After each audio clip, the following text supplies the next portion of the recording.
Okay,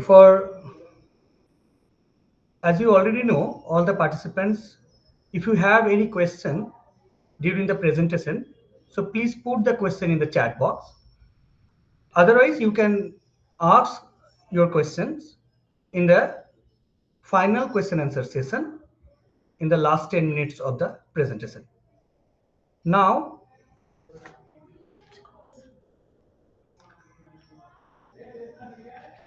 sir, Sri Vora sir, have you joined?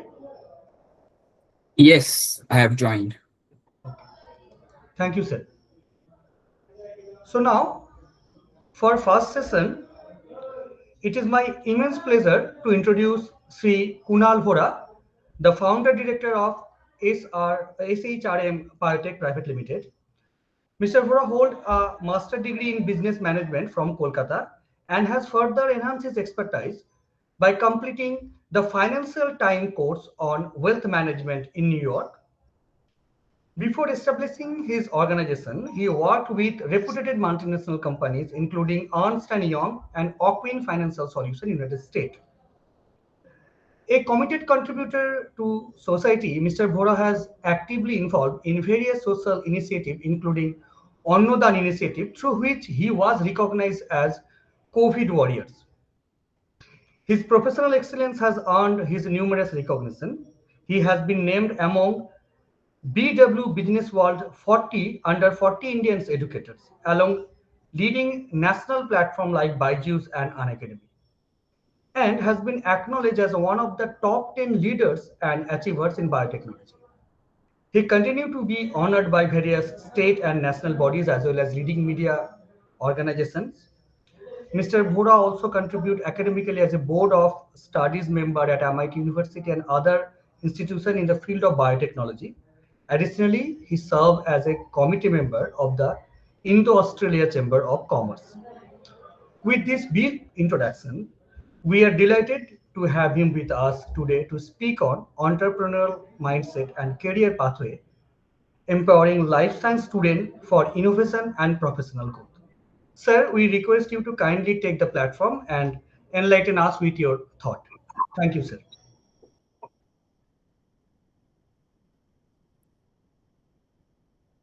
Good afternoon. Thank you so much for your kind and warm introduction.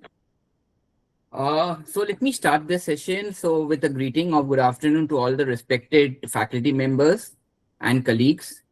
I would herewith like to thank UGC, MMTC, University of Calcutta and Maulana Azad College for inviting me to speak in this webinar.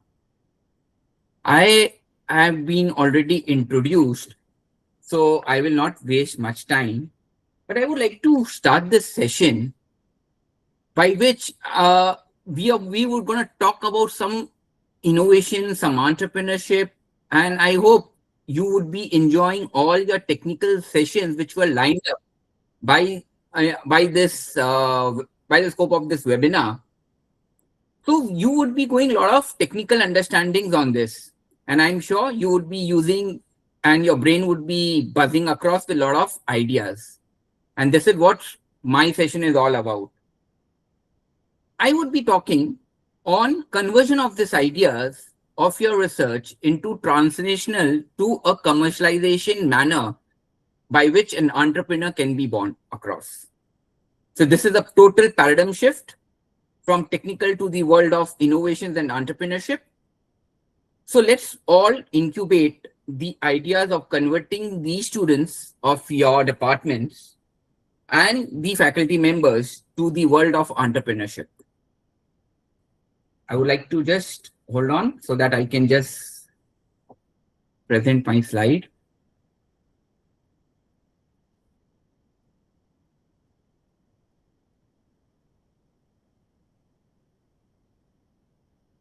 I hope this is visible. Yes, sir. It's visible. Yes, sir, it is coming. Yes, sir. Thank you. Okay. So entrepreneurship, mindset and career development for bioscience, bioengineering and nanotechnology based students. So this is the topic which was allotted. And I would like to talk about the role of faculties, professors in nurturing future bioinnovators and entrepreneurs in this entire forum. We would be taking questions during the course of time, as well as uh, after the presentation is over. So today's session, we are not only going to talk about the startups, it's about how we as a faculty members can reshape the way our students think about their career in the role of in the society by forming or getting into entrepreneurship. By the end of this 1.5-hour session, the time allotted to me, my goal is to reach to everyone so that the key takeaway could be that we can start some bio entrepreneurial activities in our own department, institute, or university, or we can tie up with companies or incubators in this regard. We would be covering the following: why entrepreneurship must be a part of this life science education today, which is again a mandate of NEP 2020. What is an entrepreneurial mindset? Because I understand the forum in which I'm addressing this is totally with the academicians, which they are not into entrepreneurship. But again, so what are the entrepreneurial traits or mindset required, and why this is relevant for this life science industry? What are the benefits? Because anything which has been converted is supposed to be beneficial for the ecosystem. So the ecosystem consists of the students, the institution, economy, and the society. I would be also talking about the various schemes under the government under the government of India, and other institutional entrepreneurship and incubation schemes launched across the nation. How to apply? I think most of the faculties right out here in the audience would be knowing, but if not, we will be going through the understanding with the process and the practical steps for all the parameters. We would also talk about some real world case studies across and some success stories. This is one of the most important, which I would like to cover in my entire presentation, as to what is the role of the faculties and the institution towards entrepreneurship. Roadmap for the students parallel to their regular academic, because we understand the academic curriculums are so tight, it's like hand to mouth, that they will not have much time or the interest towards getting into entrepreneurship, because everybody's mindset right out here in Bengal is more specific towards job markets. So what are the roadmaps? Why the students would be encouraged? That is some key learning which has to be driven across to them, so that they can convert their dream of becoming an employer to an employee.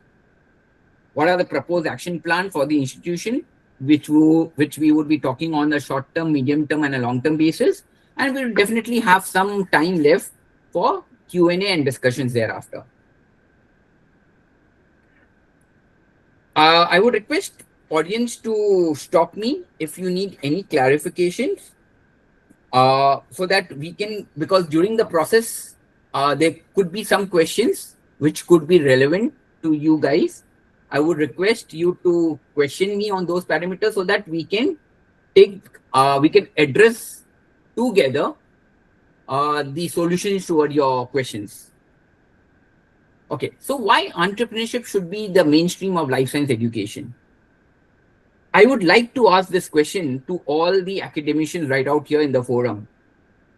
What are the default career expectations for our life science students? If I can get some answers, especially most of the students of biosciences or bioengineering would be definitely looking forward for a job, or they would be looking for academician positions or PhD. They would like to get into higher education. But just think, what are the challenges we as a nation, or we in the society are facing on a day-to-day basis? It could be from public health, from food security, to environment, could with to crop failures, to pollution, to diagnostics, to affordable therapeutics. So these are the biological problems that they need innovation and scalable solution, and that is where entrepreneurship are being created. Entrepreneurship cannot be taught. I always address this to the crowd. It can be embedded towards a particular group of candidates or faculties who would like to explore this. So we were all aware during our COVID-19, there was a global problem, and we saw many new technologies, products, and services being launched that time by academicians, by researchers, which was supported by our government schemes, so-called BIRAC and DBT. And there were other various funding agencies internationally and globally which supported a lot of startups during that course of time. Prior to COVID, life science was just a subject to be taught. But now we contribute more than 4% of this entire national income to the GDP of the nation. So this is what biotechnology or biosciences is, or life sciences industry is fuming up to. There are a lot of opportunities in the area where new problems can be solved through the mode of entrepreneurship.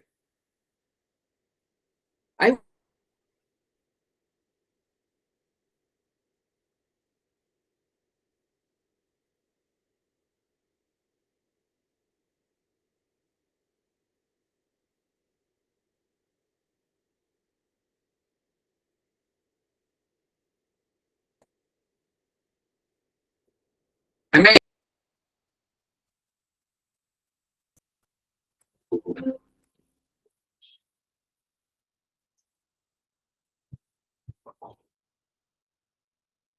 audible?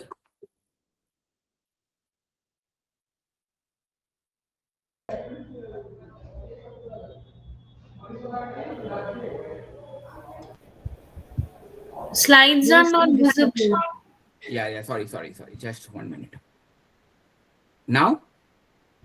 Yes, sir. Now slide is Yes, sir. visible and you are audible, sir. Very much audible. Thank you. Okay. So we would like to speak about the few examples in the next slide about the various innovations which happened during the COVID-19.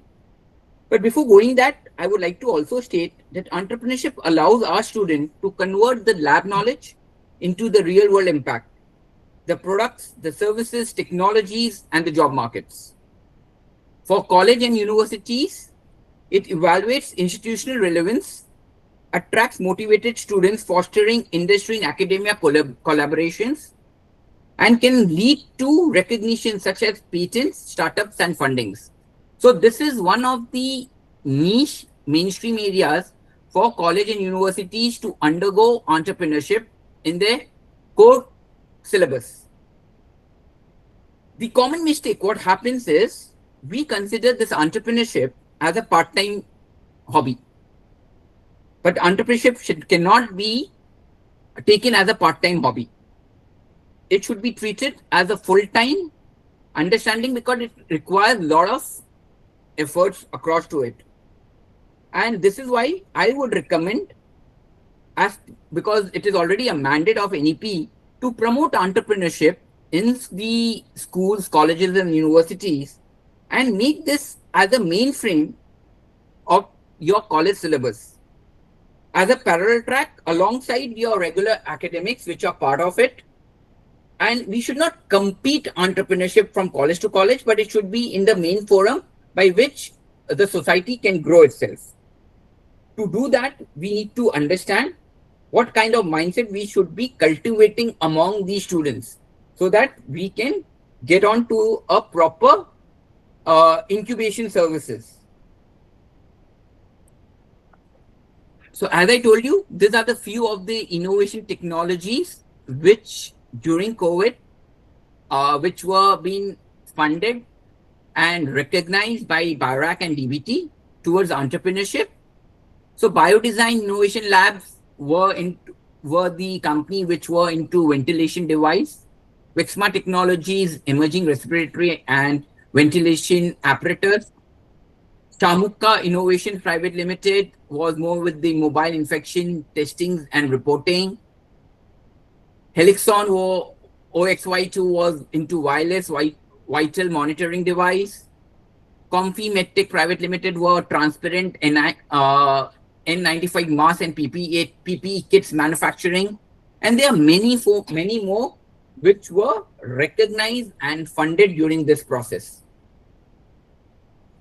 To start, to understand the impact of BIRAC, 3,500 plus startups were formed till date under the area of biosciences, bioengineering, medical sciences, bioinformatics, computational biology, agriculture, etc.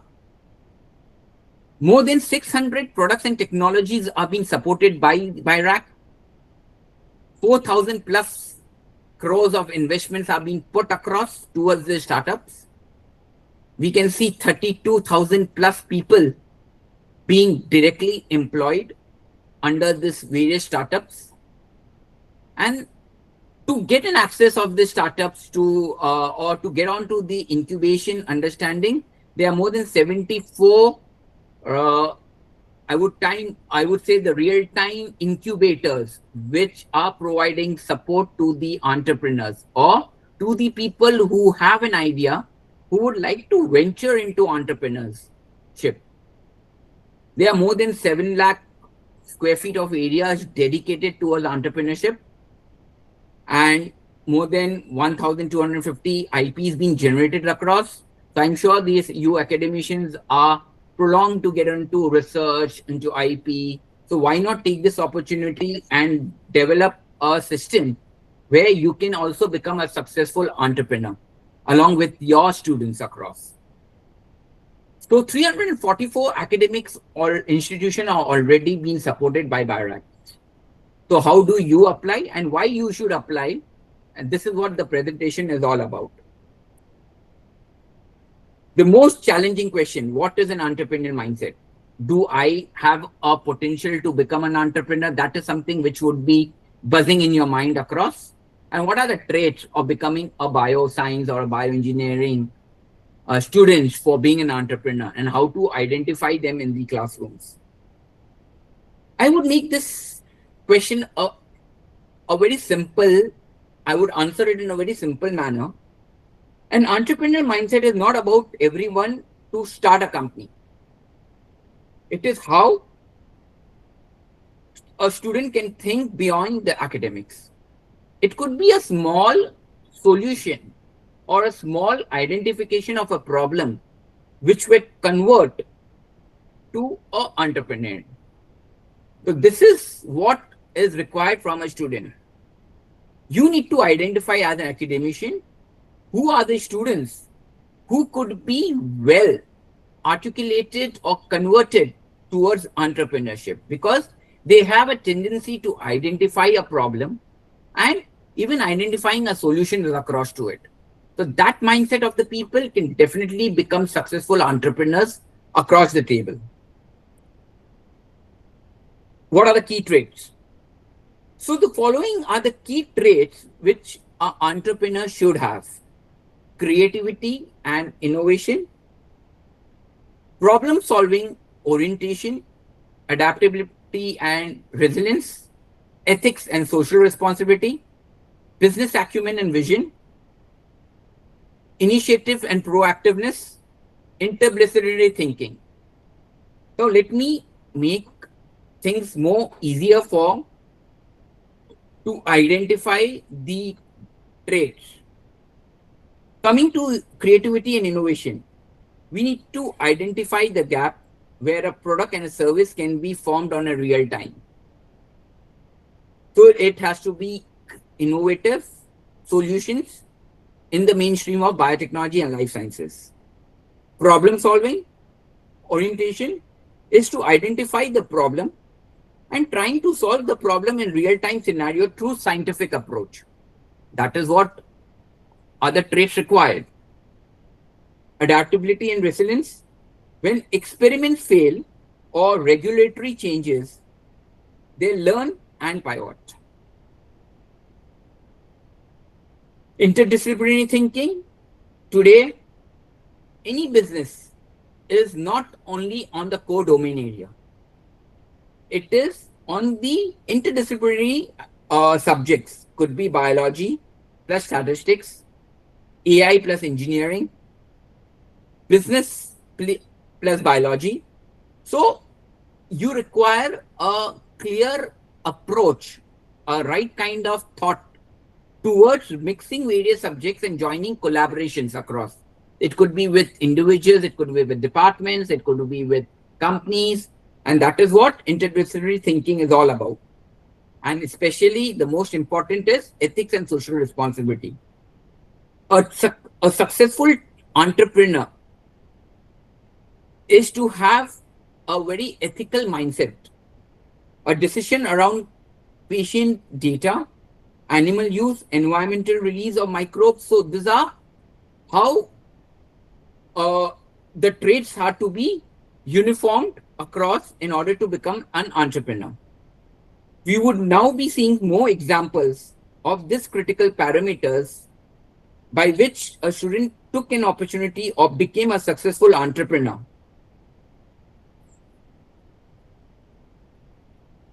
But before I do that, I would like to understand from you, do you actually feel your students have a good problem solving skills or have some creativity or innovations or some adaptability, resilience or a business acumen?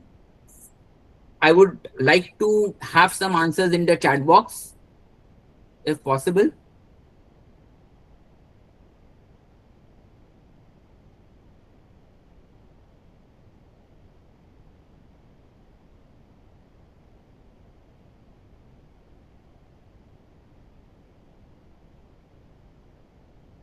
They have creativity, correct.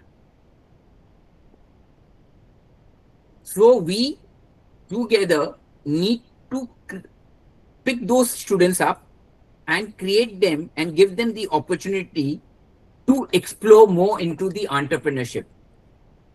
There is no self-definition that anybody with this trait will become a successful entrepreneur, but those are a mandate by which we can identify entrepreneurs. We can give them the resources across.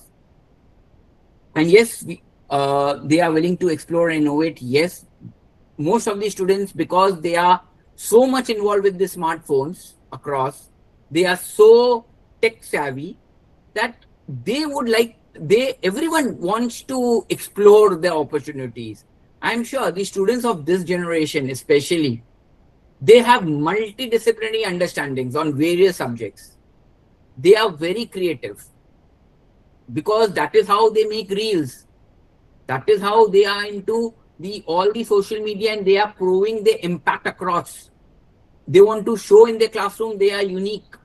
So these are the traits by which a faculty or an academician needs to just govern them, show them the right, correct path across by which they can become employers, and it will become a proper ecosystem for the institution, for the universities, for the college, for the students, and for the entire nation.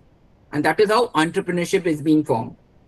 So once we nurture this mindset, the benefits of this, the benefits are on a multi-level for the students, for institution, and for the country. And that is what I was trying to put it across. So let's come into few of the successful innovations.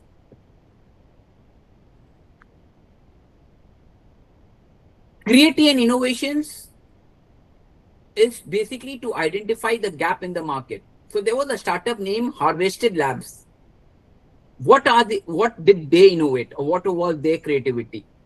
So their creativity innovation was to launch India's first AI-powered robot that use high power lasers to burn weeds instead of pesticides, enabling zero chemical sustainable agriculture.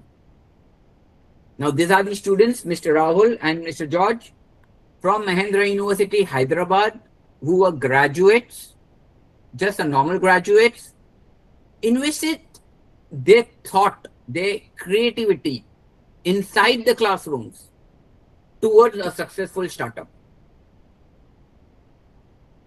Coming to problem solving orientation, a problem to a sustainable solution through a scientific approach. So a startup named Bamboo, which were formed by some students of SRM University who were just a graduate again. Their business model was to enable a sustainable packaging alternative to plastics using bamboo fibers.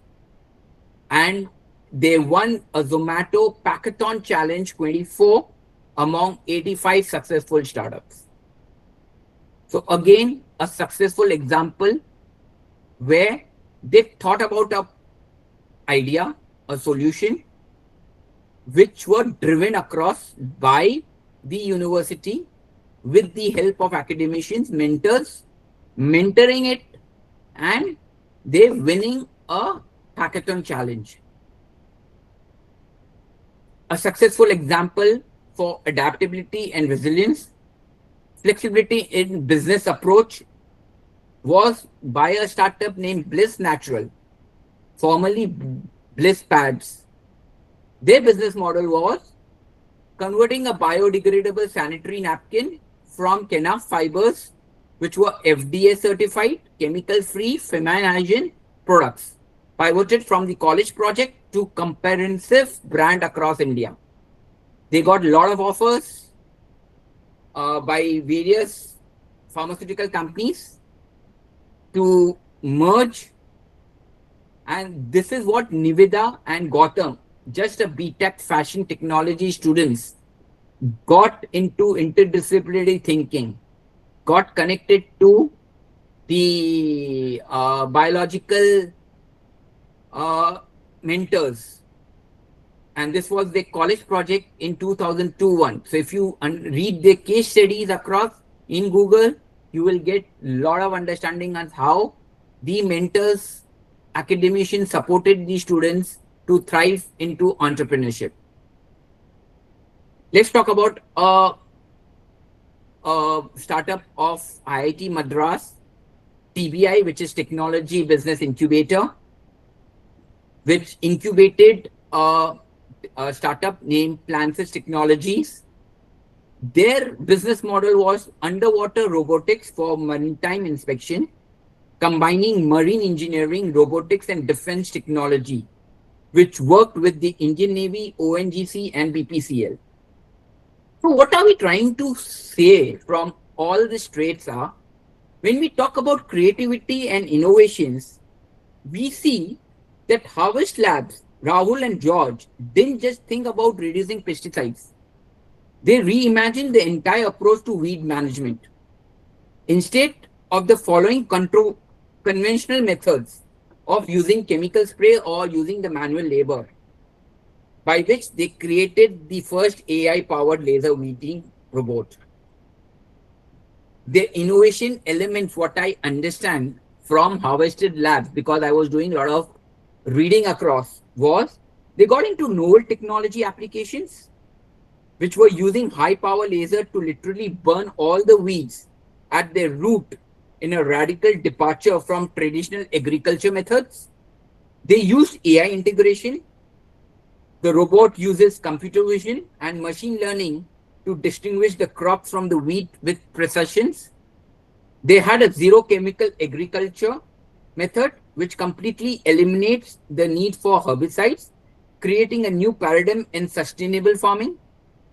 And they were the first mover advantage, and that is very important for any business.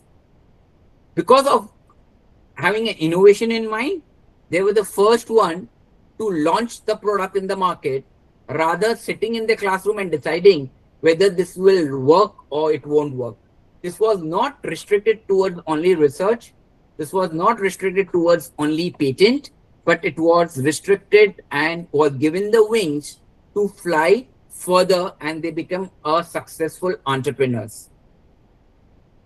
Coming to bamboo, which was again formed by the SRM university students, they generated millions of tons of plastic packaging waste, which was a common problem in the university, and especially during in the food delivery and FMGC sector. We order, we throw the waste across to it.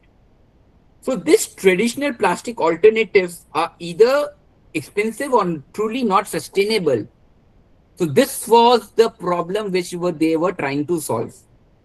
The solution path was root cause analysis, was to identify the problem, that is just not plastic itself, but the lack of affordable and truly biodegradable alternatives.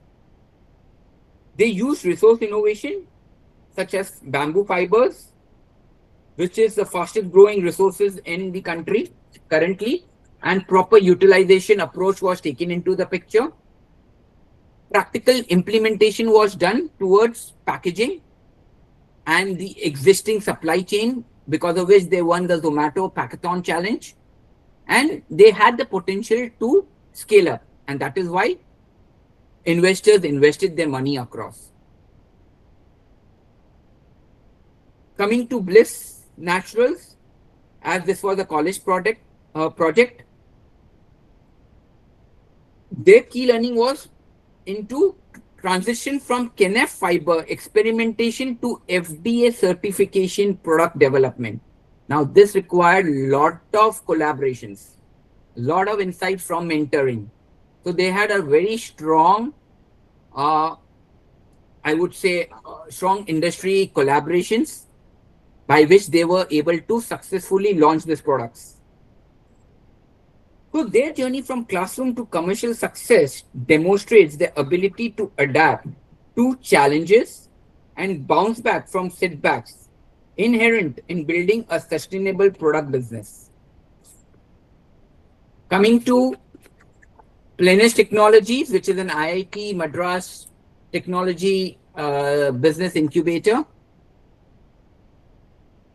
There, as this is more with the traits of interdisciplinary thinking, where marine engineering were used because it needs to have a clear understanding of underwater environmental understandings, pressure dynamics, and ocean conditions. It requires robotics and automation. So it required building automation underwater vehicles, AUVs, which we name as, that can navigate without human control. They had defense technology coming in their entire product, working with Indian navies as a collaboration, where they understood the security protocols and defense requirements. Industrial inspections, the know-how of oil and gas infrastructure. So again, a connect of ONGC and BPCL came into the partnership towards this technology. AI and computer vision, interpreting the underwater footage and sensor data for detection. And business client management, to serving diversified clients from defense to commercial energy sector, by which they were able to give a solution from their product. So these are a few of the examples how a trait of an entrepreneur can be leveraged. Coming to ethics and responsibilities, which is again one of the most important trait. There were various success models or startups which I have listed down. Few of them were Menstrupedia, My Harvest Farm, Daksha Eco Solutions, Chakra Innovations. So let me talk to you about the Daksha Eco Solutions, which also appeared in the Shark Tank India Season 3, 2024, which is I feel one of the famous examples on ethics and responsibilities. Raksha's eco solution is ethics through environmental responsibility. The ethical dimension was towards environment stewardship, which was to convert agriculture waste, which farmer often burns, causing pollution, into value packaging. Creates completely biodegradable alternatives to thermocol and plastics. They had a responsibility towards circular economy, which follows waste to value principle. We in the classroom, we always talk about waste to wealth. So this is a perfect example because of which Shark Tank, the real sharks basically invested on this eco solutions. It also reduced landfill burden and ocean plastic pollutions. Their responsibility towards the ecosystem for farmers was converted to an welfare, where sources of agriculture waste from farmers creating additional income stream to them. And it solved farmers' problem of waste disposal. They also had a unique selling ability for corporate responsibility, which provided businesses with guilt-free packaging. It enables companies to meet sustainability commitments genuinely. And transparency was shown during the episode of Shark Tank India Season 3, where all the sharks showed their confidence in their ethical model and they openly described it across.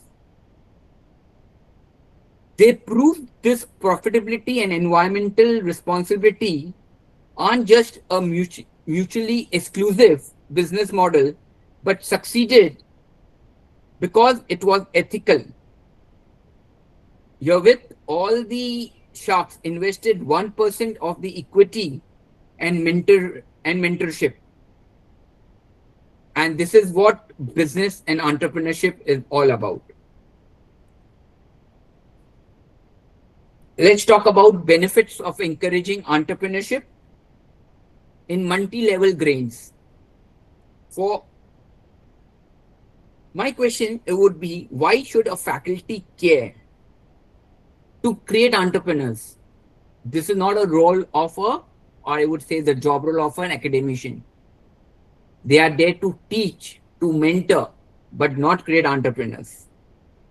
But there is a multi-level benefits for encouraging entrepreneurship, which can create a new ecosystem. For the students become more confident, more employable, and more capable of creating their own opportunities. Just imagine a student of your class becoming an entrepreneur. What beneficial would it give it to you guys? It would translate to employment, where other students from the class can be employed in this venture. The institution would feel proud, and the student himself would make a name and he would be tagged as a successful alumni. Even if they don't start a company, the skills, taking responsibilities, taking initiations, project management and communication would make them a better researchers and professionals when you articulate entrepreneurship in your course curriculum. Because they would understand the nitty-gritty of doing business, of meeting people, talking to them, commercializing the research, having the thought process to incline into a successful model. So this is what a student would always get exposed to, and they would gain a lot of practical experience. Could be from e-cells, which are the entrepreneurial cells in each and every college, or through industry collaborations, through internships, where they would get a lot of product development, regulatory knowledge, and business and market exposure, which are not being taught in our curriculum today. So with a scope of adding entrepreneurship on the curriculum, this is what, or giving awareness by the faculty members on entrepreneurship can convert a student thought process across. Moving towards the institutions, institutions can active a startup culture. Again, a mandate for NEP 2020. Attract better students and faculties. It can get media visibility, encourage patents and industry collaborations, and it can develop prototype development products and services on collaborations. So it transfers from the faculty to the institution. Everybody would get benefited across. The research projects which the academician basically takes up will not only end towards publication or patent. They can get converted to prototype licensing and to companies across. Could be the technologies could be a technology transfer where a company or industry would buy those technologies from academicians like you, or from the entrepreneurs who are being mentored by academicians. So if you look at a broader sense, a broader picture, these are very easy to talk across, but it can be easily converted. If we start doing the practice from now on, it would successfully lead after 2 to 3 years from now. Until and unless we have 1% of the candidate or success ratio coming towards it. Make this ecosystem a beneficial, as I told you, national interest has to be taken care of. Biotech, healthcare, agriculture, environmental solutions are right now the key drivers for India growth and bioeconomy. That's the reason our Honorable Prime Minister is talking about Bio E3, where we're talking about economy, employment, and entrepreneurship. We're talking about bio manufacturing hubs. We're talking about bio startups on biopharmaceuticals, where clusters are being formed. SEZs are being converted to biopharma. And why the country is doing this? Because they saw the bioeconomy in our country during COVID 2020 was around 86 billion US dollars, which has now, within this 4 years of time, I have a data tool till 2024 March, which was given as 165.7 billion USD. So look at the growth from 86 billion to 165.7 billion within this 4 years. This is why the interest of the government is very high, and that is why the policies of NEP 2020 is coming across. Get on to industry collaborations. Translate your research to a commercial idea. You are not required to just stop towards academics. Explore the wings. The governments are there to support the college, academia institutions, and universities across. So, according to me, the graduates who can solve local problems and convert those problems into a entrepreneurship, rather chasing jobs abroad, which is not boosting anybody's economy. So why not to keep those brains across to our country and make this a successful ecosystem where we as an industry also need support from the academicians, because there are a lot of smaller MSMEs required, SMEs required. It's like a pyramid. A top MNC or top player would be there in the top of a triangle. But the base has to be with the academicians, with the institutions, providing support systems to the industries. And that is how the entire ecosystem is formed. So I personally believe that we do not have to do this alone. Thanks to our strong economy right now, which we are developing. So we are a developing nation. And thanks to the vision of the government, whether state government or a central government or other state parameters, which are supporting this infrastructure across. Today, Bengal do have a Kolkata Biotech Park. Only thing is we need people in the Biotech Park to establish themselves as entrepreneurs so that the ecosystem will keep churning across. Today, the state government do have the industrial policy, the bio policy. Why not capitalize those? Today, the state government is also helping universities with research grants. Why not convert those grants to a proper commercial venture? So, with the state support, with the central government support, we can make an ecosystem together which would benefit everybody.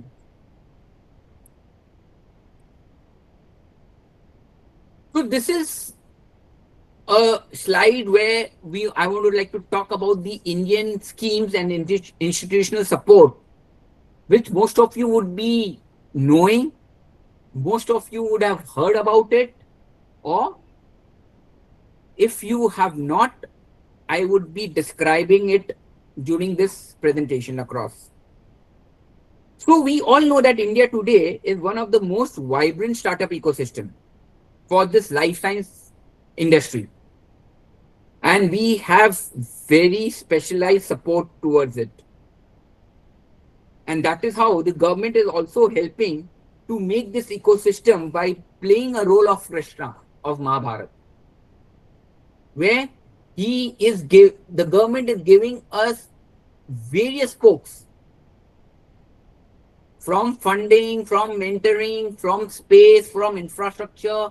All the support systems are easily available. Only thing is, it is not being aware across. So through this presentation, I would like to point out various schemes and how the schemes work. This is the reason when 74 incubators are currently active, we see an investment of 4,000 plus crores in the Indian markets. This is why we see an industry growth of $165.7 billion currently. When we talk about these huge numbers, what we understand is there is a huge amount of opportunity for smaller entrepreneurs to create. There is a huge number of opportunities for skilled manpower. There is a huge opportunities for academicians, academicians and institutions to collaborate with the government, with the industry. So this is what the entire schemes are. BIRAC. So there are two schemes under BIRAC which supports entrepreneurship. One is the EUR, one is the Bionest, Atal Innovation Mission and Atal Incubation Centers, DST Nidhi, TDB program, Technology Development Board, basically, MSME incubation schemes, SIDBI supports, which connects to Startup India, Make in India, Digital India, and Stand Up India. We must have heard these names across, but we do not know how to leverage these institutional schemes towards a university so that the students can get benefited across. So as a faculty, your role is to connect to the students to this ecosystem, make them aware, help them to apply, and then mentor them. Successfully, your ecosystem would be created. We're talking about incubation, but we actually know what is incubation. We're talking about all these government schemes. These all are incubations.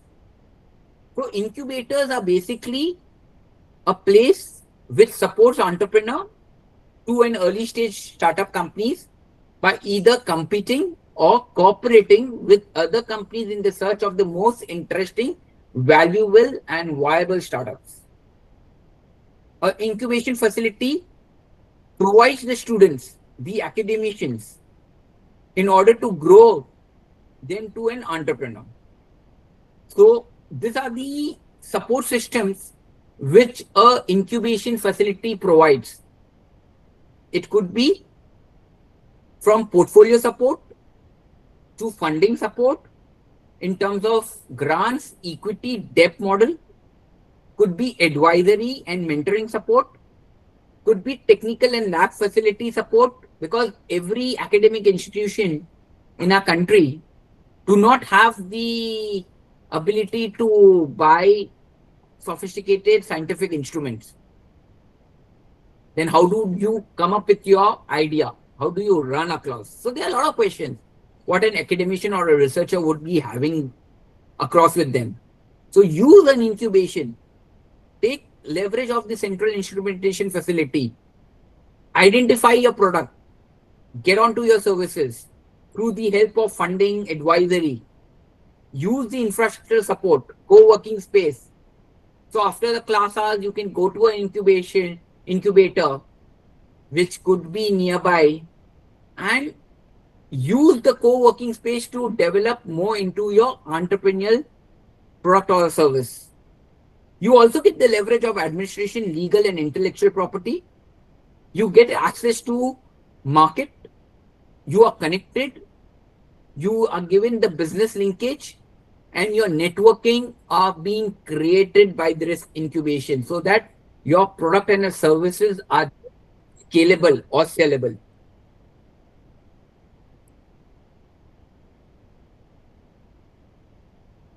So let's start with the most relevant and the most approachable for the biosciences, bioengineering students,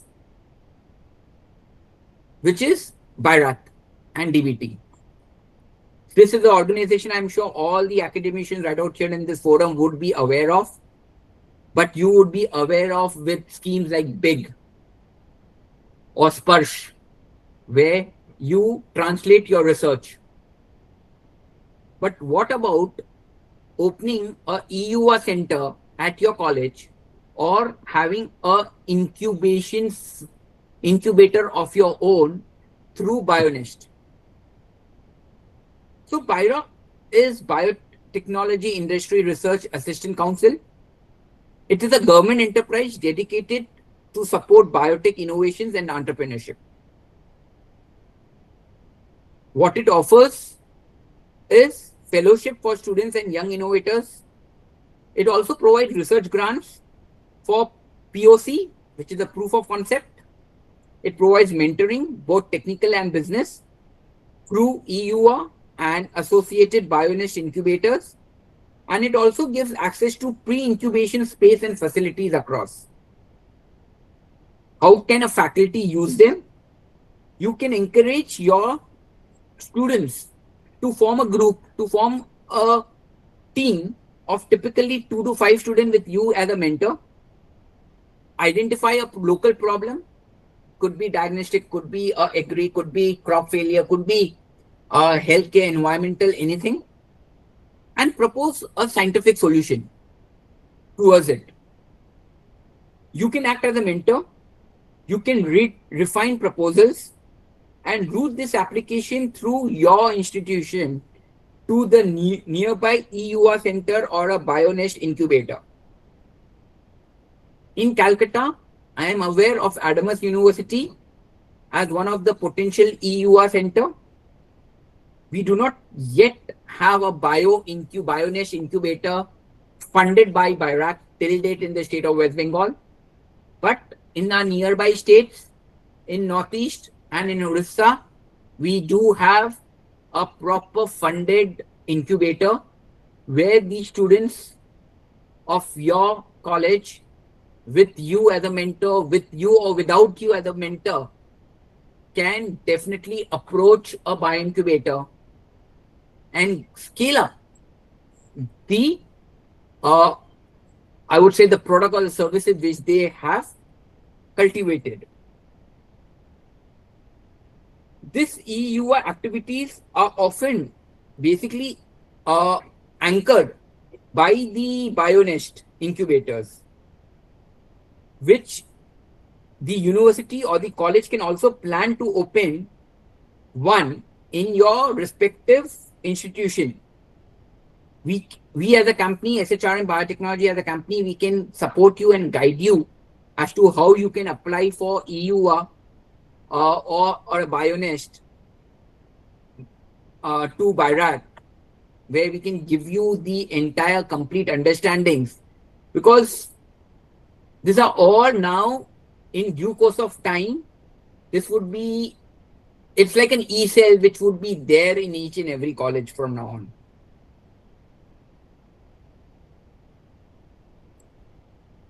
Your college can also apply for Bionest. So the eligibility criteria are very simple. It has to be an academic institution. Apart from that, there are various other parameters by which you can apply for a Bionest. The college or the institution should have the entire control, at least 50% control.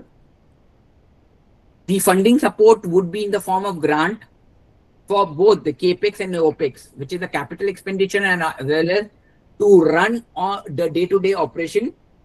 The duration for this incubation, to launch an incubator at your college, is for 5 years.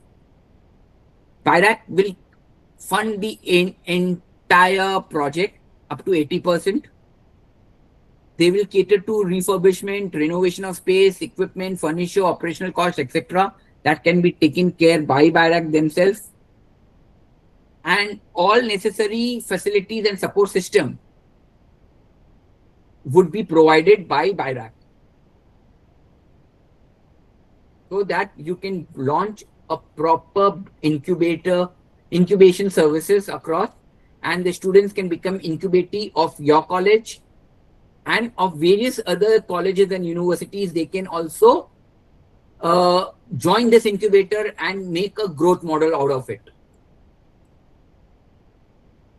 But what happens when your college cannot apply for a BIRAC incubator? So if your college or institution is not ready to apply for a EUA or an incubator on the Bionest, you can partner with a EUA center in Kolkata. You can partner with a nearby Bionest incubator, which are 74 incubators are currently active across the country, naming from IIT Madras to IIT Delhi, IIT Kanpur. You have partners in incubation in KIIT Orissa. Even Shillong has one Bionest incubator. So there are a lot of incubators. If you Google it across and BIRAC, or you go to the BIRAC website, you will see n number of incubators available which are being supported and nurtured by BIRAC. So your students can work on the projects there, access their advanced equipments, get guidance on regulatory and business aspect, and you can start with the e-cell initially and then promote entrepreneurship through other channels. So step one is to identify the nearest Bionest incubator or a EUA center near you.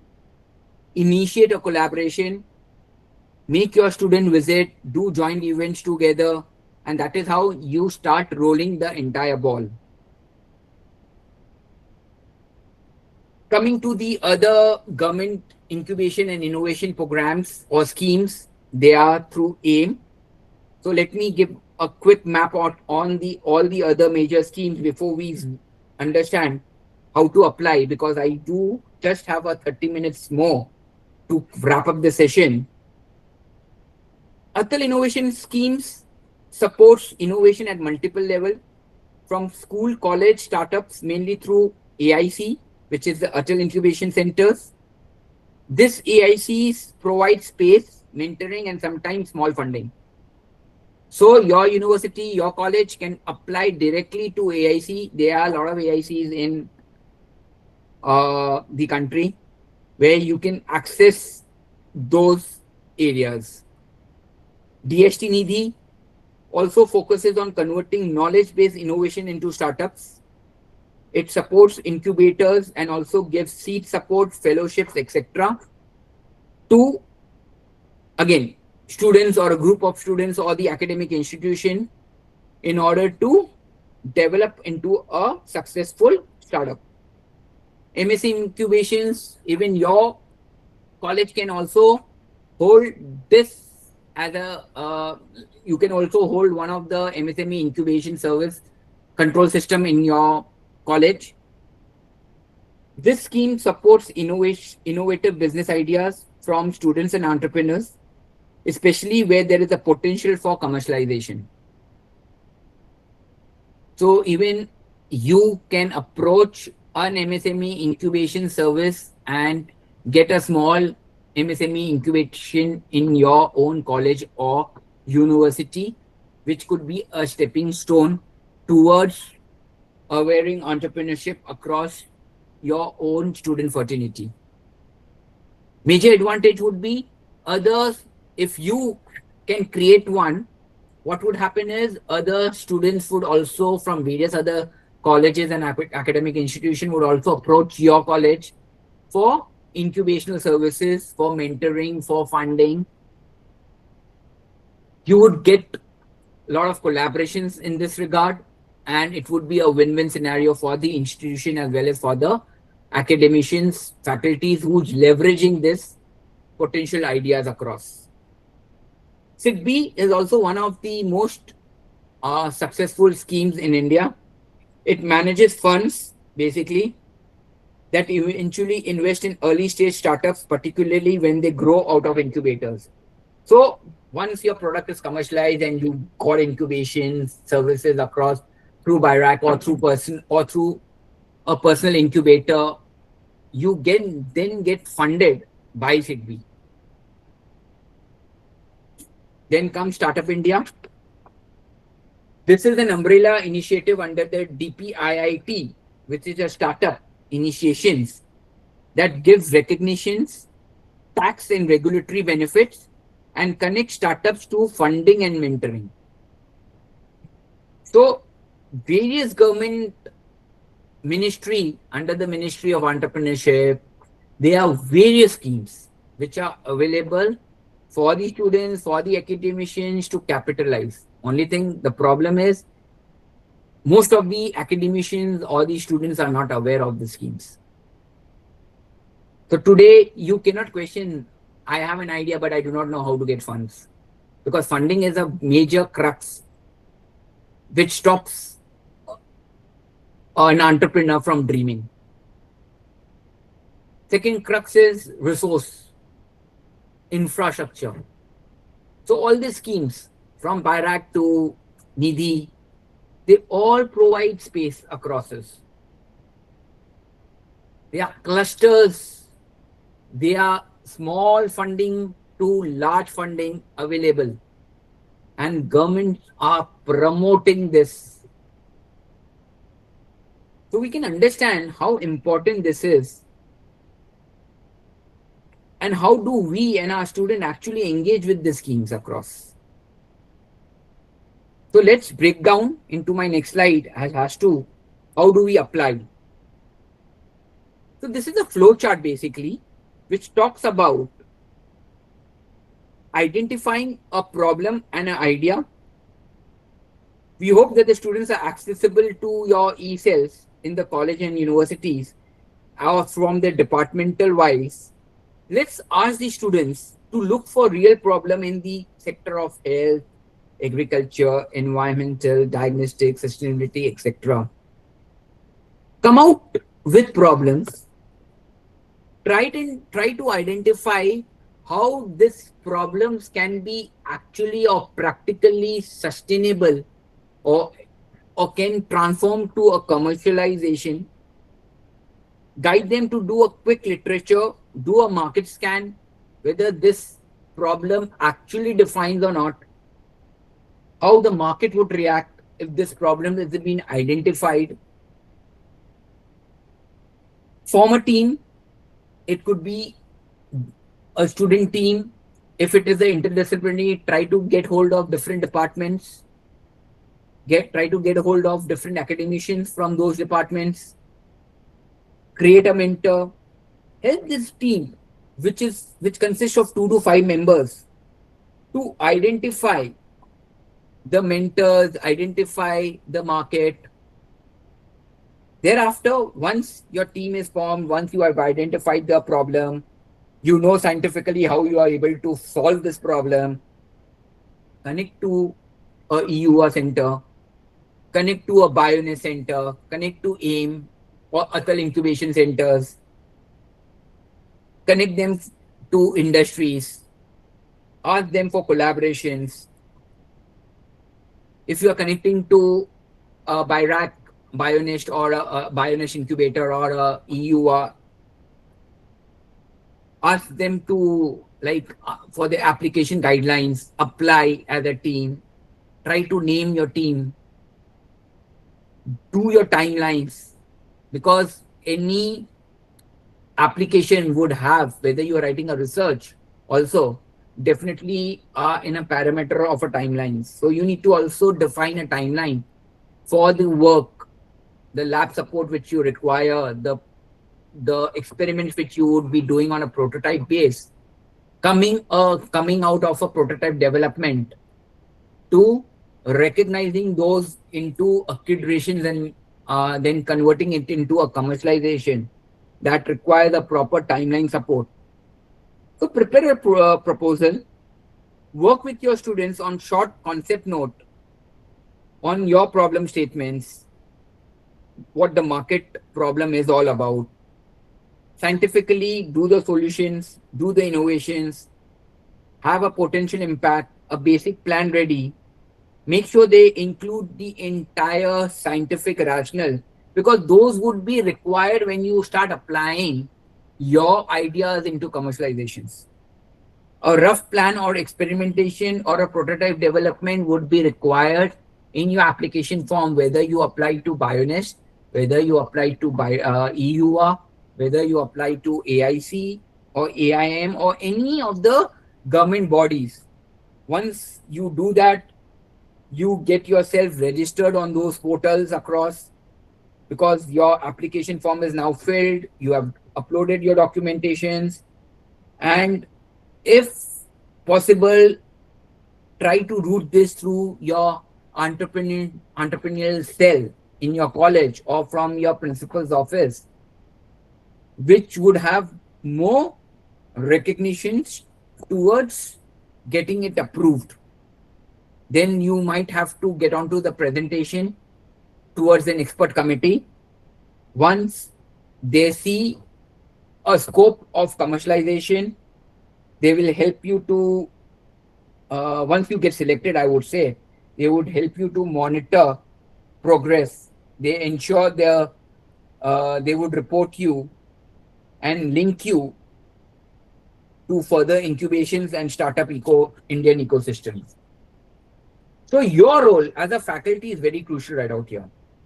Without your mentoring and motivation and the institutional backup support, this student's application will not move forward. So it is again, the ball passes to you guys to increase the awareness of entrepreneurship among your fraternity.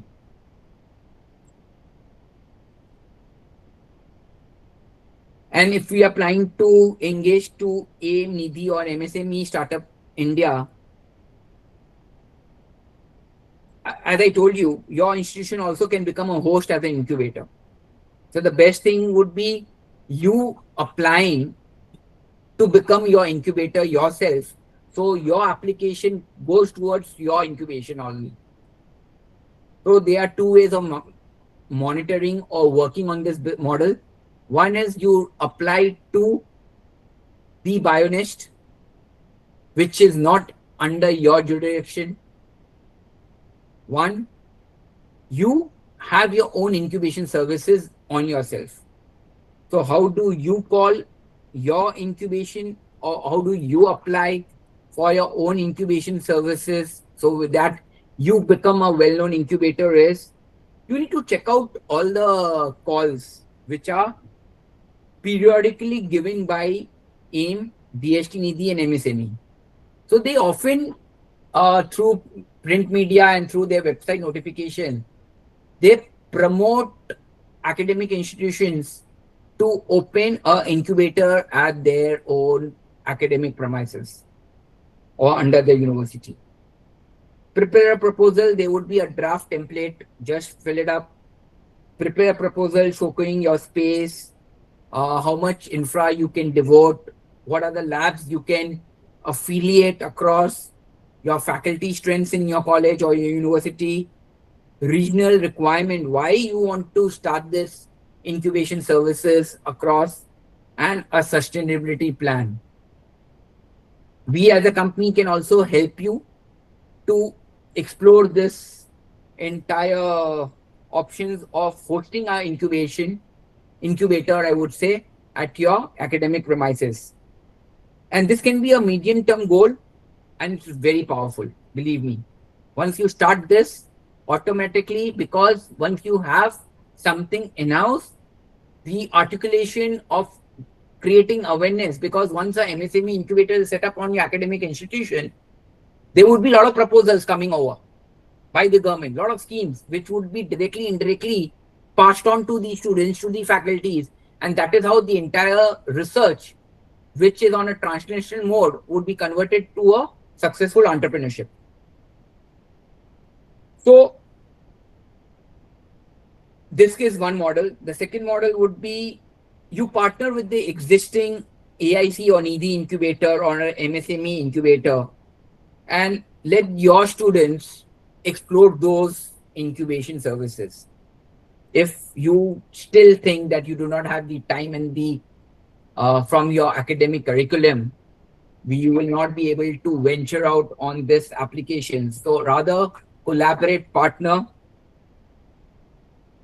and collaboration is also one of the most important interdisciplinary activities for entrepreneurship. But if you are a nearby institution as a host institution under MSME, student can submit their innovative ideas. The host institute can evaluate and approve, and MSME can provide commercialization or prototype funds across. If you want to get into Startup India and DPIT recognition, your team should have a prototype and an early product already into existence, because I am aware of a lot of academicians already have worked on a lot of researches, and a lot of potential prototype ideas are already in with them. So they do not want to, they should not spend time on the applying part. They can straight away apply as into the Startup India, get registered on their Startup India portal, apply for DPIIT recognition to avail benefits, and then use this portal to identify funding agencies and accelerate your entire product or services which you have already been prototyped across. You can seek more scale-up support and seed support from SIDBI. Again, one of the most highly used, I would say, the funding agency by our country. SIDBI ventures and invests on a lot of potential startups. So coming to the conclusion part of this, how to apply, I'm sure this looks very complex, but the key is students do not need to know every scheme on day one. It's not practically possible, but they can be aware of various schemes across. And then again, it is you who needs to guide them on step-to-step basis. So these are a few of the real world hypothetical life science startup ideas and case scenarios which you can identify, or you must have already identified, where you can then apply through the schemes, through the channels in which I already spoke across. So you can talk about affordable diagnostic kits for rural health clinics. It could be water quality testing kits or a disease screening. It could be a pathogen detection from biodegradable bioplastic or environmental friendly microbial products. Could be a waste management, pollution control. It could be anything. You can get onto bioagri solutions, microbial fertilizer, biopesticides, climate resistance, crop solutions, soil health, bioproducts, etc. Get onto digital bioinformatics services, do a data analysis for genomics, proteomics, personalized medical supports, healthcare data analytics, predictive diagnostics, use of AI uh, into this entire systems, biomedical devices, develop a low cost medical device or portable diagnostic tool, identify a smartwatch with other, I would say, biomedical device parameters across to it, develop a low cost assay kit, or anything which the healthcare requires in the rural or urban market. You can tailor it across as per your regional requirement. So these are few of the hypothetical startups which you can or your students can think of. One of the most important slide of this entire presentation before we conclude, because we just have another 15 minutes left, is the role of a faculty and institution. What you can do to foster entrepreneurship culture in your own academic institution or college. Foster awareness, include sessions on entrepreneurship, incubator schemes, about funding. You can call guest lecturers, industry connects, or government organizers who can talk about this. They can talk about career beyond academics, cluster not only to the prototype, I would say, the orthodox job market, but innovate your skills, try to explore into the entrepreneurship, where you can launch seminars, talk shows, connect with industry, guest lecturers, and the government agencies. For that, provide mentoring and guidance. You need to encourage your students to think beyond the core curriculum syllabus, suggest possible research to innovation projects, guide ethically and scientifically through some competition, hackathons, etc. Build infrastructure or collaborate. This is what we spoke since last 1 hour. If it is an in-house labs or incubator, not feasible, partner with existing incubator or Bioengineering, AIC, MSME host institution, or companies which can offer similar products like what we do. Create institutional innovation entrepreneurship cell, support network, provide them the access to the markets, and encourage them with interdisciplinary projects. Could be biology with engineering, or biology with data science, or business, etc. Felicitate applications, help students to write proposals, writing to Bioraki, UA, NIVI, MSME, etc.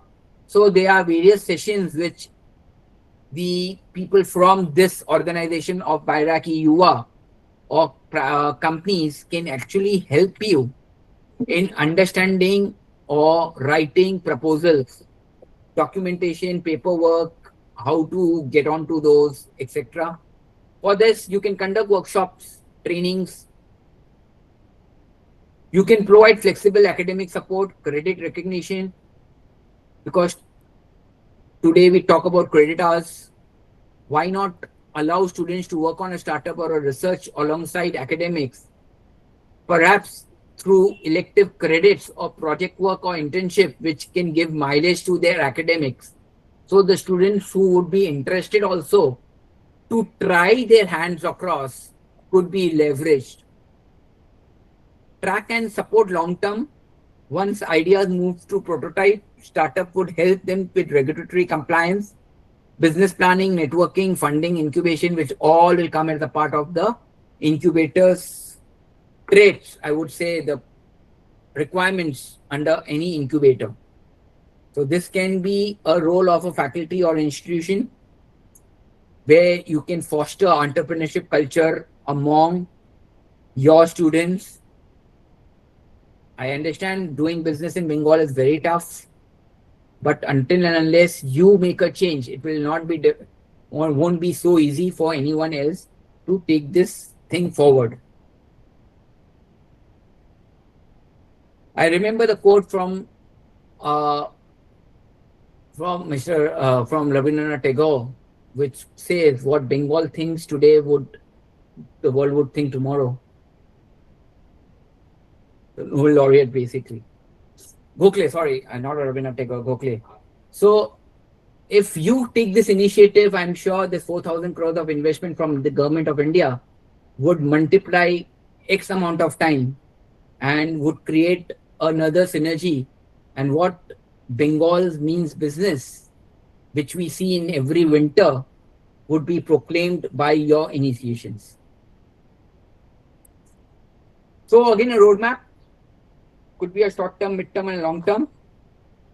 Short term is to activate an entrepreneurship cell, identify 3 to 5 faculty champions who are willing to mentor, willing to give time towards forming an ecosystem, organize at least one orientation for the students on entrepreneurship schemes, identify and reach out to the nearest AIC or a Bionest. Midterm plan could be pilot 2 to 3 students projects into a successful MSME or needy applications or a EUI application, build MOUs with incubators and industry partners, align your coursework or your final year project work towards innovation and translational research with companies or government agencies. The long-term plan should be you becoming your host, incubator, track and showcase outcomes, integrate entrepreneurship as an official part of your academic ecosystem, course credits and recognition, and ask yourself a question: if I have to pick a one short-term plan, how do I articulate that in the semester and what it would be? Few of the examples of notable bioscience and bioengineering faculties who successfully mentored students into entrepreneurship. I have cited the examples of IIT, and we always talk about IITs and NITs for this platform, but why not? Normal universities can also leverage it across. So we talk about Professor Rohit Srivastava ji, who had instrumented in encouraging 6 of his students to set up companies either through a technology business incubator, and they have developed an affordable healthcare technology that was easily commercialized. Professor Rahul ji from IIT Bombay, he developed the India first indigenous CRT cell therapy, demonstrating how faculty mentorship can lead to groundbreaking medical innovations, as well as Dr. Ravi Krishnan sir from IIT Delhi, who won the most prestigious Longitude Prize Discovery Award in 2016 for developing CIMET, a novel portable device for early stage detection and characterization for blood bacterial infection. So on conclusion part, convert your own translational research into a successful business venture. This is what the entire presentation was all about. These are the conclusions and call to actions, which I have already mentioned. So let's move from teaching biology to nurturing bioinnovators and entrepreneurs. Thank you. I think I just succeeded in on time. Absolutely, sir. Thank you very much, Thank you. sir. So I would So be now, open for questions now. yes, sir. So now the questions answer session is open. So dear participant, please ask uh, questions you have.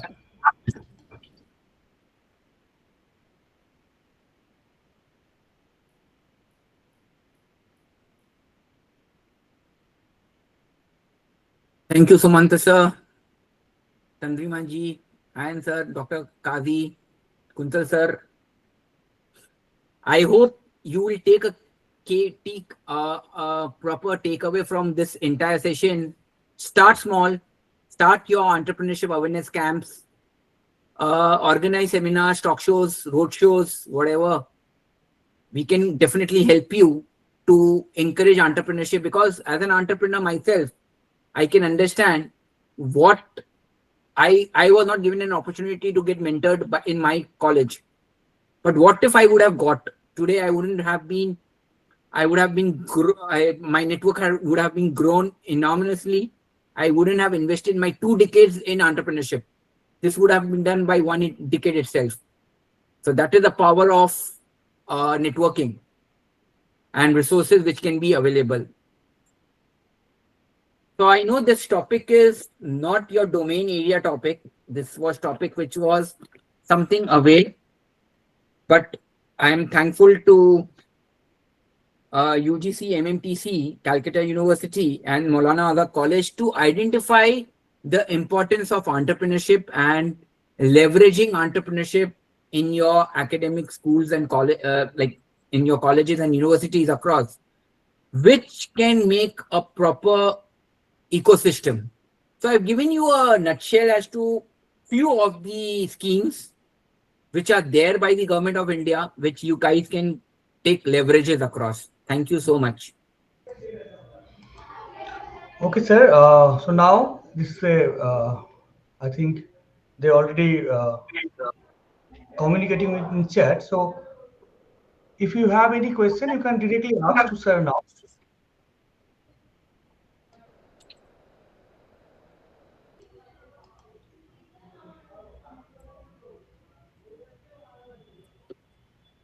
Okay, sir. So now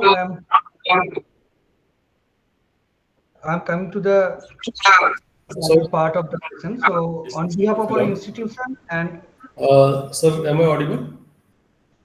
okay, so Yes, some question Yeah, sir, I have just one question.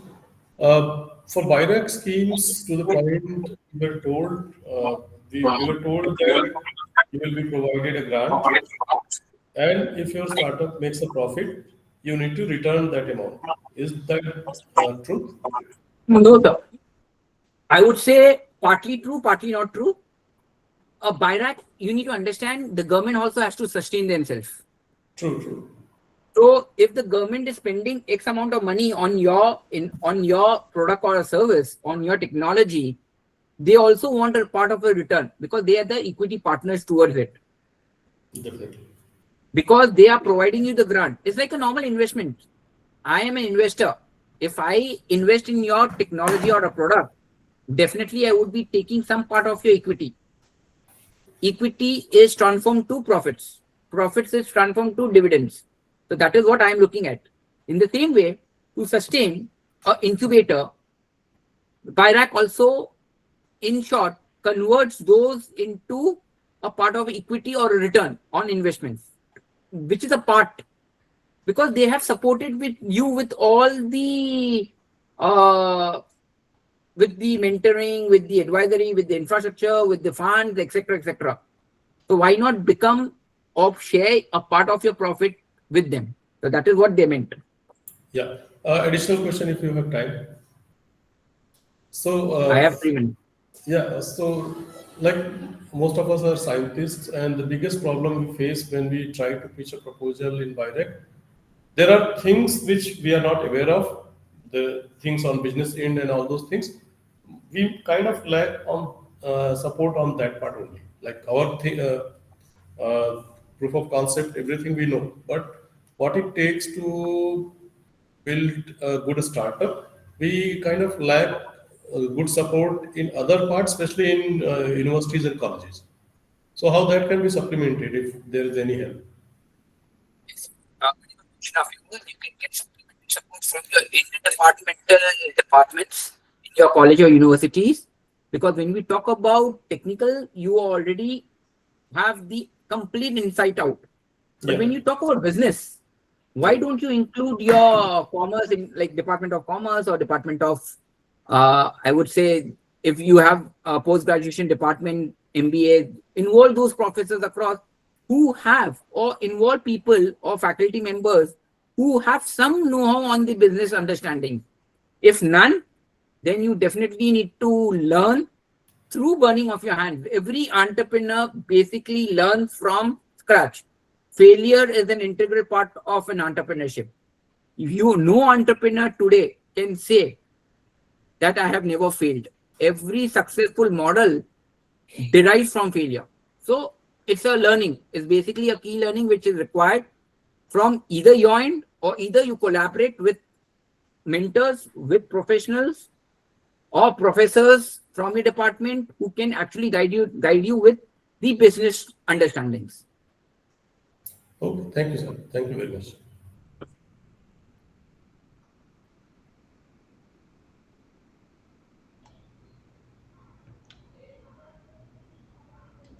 So anyone, any question? Okay. So sir, now on behalf of our institution and the University of Kolkata and all the participants in this virtual platform, I extend our sincere gratitude to Sri Kunal Vora sir for an inspiring and truly engaging online presentation. Thank you very much, sir. Thank you so much. Now we are moving to our second session.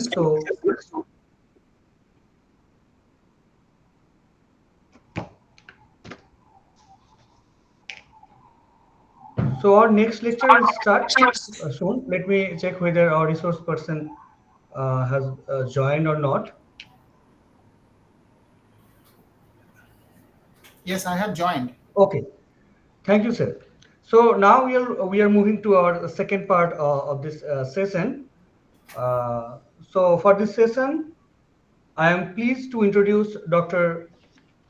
Bishwanath Kundu, Senior Principal Scientist at the Biomaterial and Medical Device Division of CSIR CGCRI Kolkata. With over 2 decades of experience, Dr. Kundu has made significant contribution to bioceramics, bioactive glass, calcium phosphate biomaterials, and bone grafted technology. In his institute, he has played a central role in translating research into clinical applications. He has successfully transferred several technology to industry, including hydroxyapatite coating, orbital implants, bone scaffolds, and THR implants. Dr. Kundu has more than 100 peer-reviewed publications, 9 books, and 4 patents, and several major funded projects, reflecting his strong and technological leadership. He has received Young Scientist Award, the CSR Technology Awards in 2010, Best Technology Transfer Award in 2010 as well as in 2016, and multiple Best Paper and Poster Awards.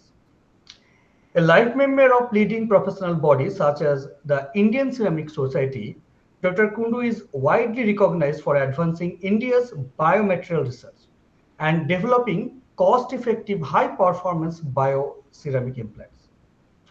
With this brief introduction, I now invite Dr. Biswanath Kundu to the platform to deliver his talk entitled Bioceramics, Basic Application and Recent Trend. Sir, we are honored to have you with us for today's session. Yeah, thank you very much for your kind introduction. Thank you very much for the opportunity. So, am I audible? Yes, sir. Yes, sir. It is clear. Okay, okay. So, shall I share my screen? Yes, sir, please. Okay, okay.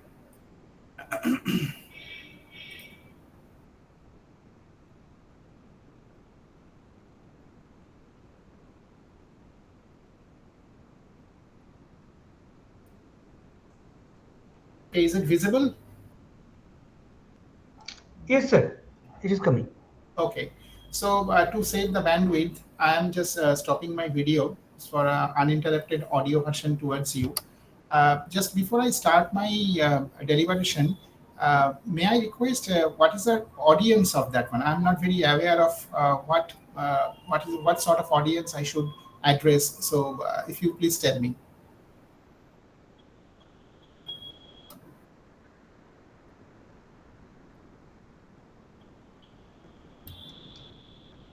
Sir, audience from different stream of science as well as I think it's most of the participants are from colleges, and Okay.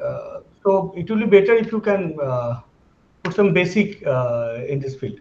Okay. Okay. I understand. Okay.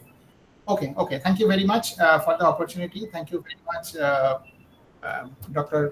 Professor Dotto, for inviting me for this very important online refresher course. It's a great opportunity for me to present in front of you as well. So what I thought to share about is uh, the work I'm doing for last more than 2 decades on bioceramic materials. So bioceramic materials, by definition, it is a ceramic materials which is used for the repair and reconstruction of the musculoskeletal system. It is called bioceramic material. So that means this particular material can be implanted inside the human body or animal body. It has a direct relationship with the living biology when implanted. So naturally, there are two kind of eligibility for this kind of ceramic materials, which is again a part of the material science. So eligibility is that it should be non-toxic and it should be biocompatible, right? So if it is toxic, then definitely the body will reject immediately, and it should be biocompatible. That means it should also accepted by the environment in which it is implanted. So without because I have many things to share regarding these varieties of biomaterials. So without wasting any further time, let me go to the next slide. Uh,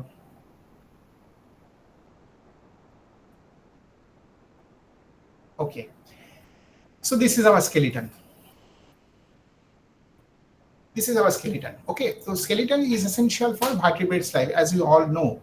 And some of the locations, let me see this pointer if I have. Okay, so this is the skeletal body, and some of the body, it is a load bearing location like this hip or knee, and some of the locations which are non-load bearing. These joints also going through some loads, and rest of the portions which is not directly under the load, but specifically this hip joint and the knee joint and these feet joints. These are all going through a very high loads basically. So now the skeleton is essential for vertebrates life. We all agree that one, and it ensures mechanical support, defense, and energetic reservoir also. As you all know that this RBC forms through bone cancellous cell, the RBC forms. So it's a kind of reservoir type of thing basically, and especially for human beings, it is so specialized to reflect much of the typical expressivity of the whole subject. So because of this one, because of this, we have this vertebral life having various source of biology. So it is an essential part of our life. Going to the next. Now, these are the activities we do. We exercise. We have this kind of vertebral structure. We have this human skull is there, and also this spinal cord is also there. Essentially, this is how it looks like. And we are going through various activities like this one person is working on the factory. So when we are doing many things, we are also exposing ourselves for different kind of injury or some kind of different environments by which our vertebra is getting affected. It's not only vertebra, it associated muscles or tissue. They are also exposed to various amount of injury or problems we are encounter like that. So skeletal restoration stands for the recovery of aesthetic harmony and psychological equilibrium. So here also the psychology portion will also come regarding the recovery after this injury or some accidents kind of thing, which is beyond the preservation of general physiology. So this is also when we are talking about the recovery kind of thing, we also need to take care of the aesthetic harmony, psychological equilibrium, and also it preserves general physiology. So anyways, a bone recovery can require large amount of tissue, which is often not available in the patient or subjected to contagious risk between living beings, right? So we are exposed to various exposure, various accidents, various injuries, and for that we need we have to recover from that one, and sometimes a large amount of tissue is not available. Either we have to take tissue from other species altogether. This is called xenograft material. Also, if it is that, then it is a chance of contagious risk. So these are the various factors which is definitely important to be considered before suggesting any biomaterials or bioceramic on precisely. Here comes the matter of synthetic bioceramics. As I was telling the definition, that ceramic materials which is used for the repair and reconstruction of the musculoskeletal system. That means muscular portion is there, skeletal portion is also there. So we have to take care all these things. And based on these, we have classified these synthetic bioceramics into 4 different categories: type 1, 2, 3, and 4.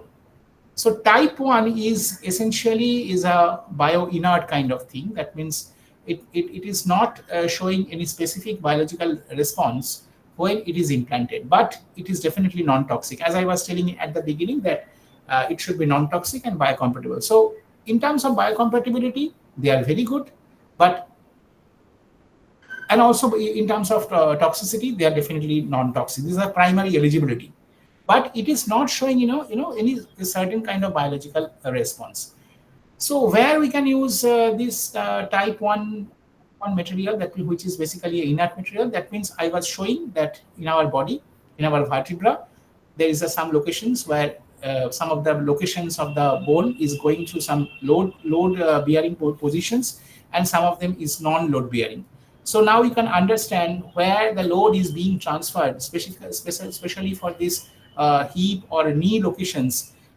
This kind of inert material is very much important. Now coming to the second classification, the second one is a type 2. It is again inert material, but this time it is porous. Again, it is past the primary criteria, that is non-toxic and biocompatible, but this time some kind of morphological fixation you can expect because of the porosity of that inert material. Okay. Third one is a bioactive one. That means it shows some specific biological response when it is implanted inside the body, because inside the body we have the pH of 7.4, primary pH 7.4, and body temperature is 37.4 degrees centigrade, right?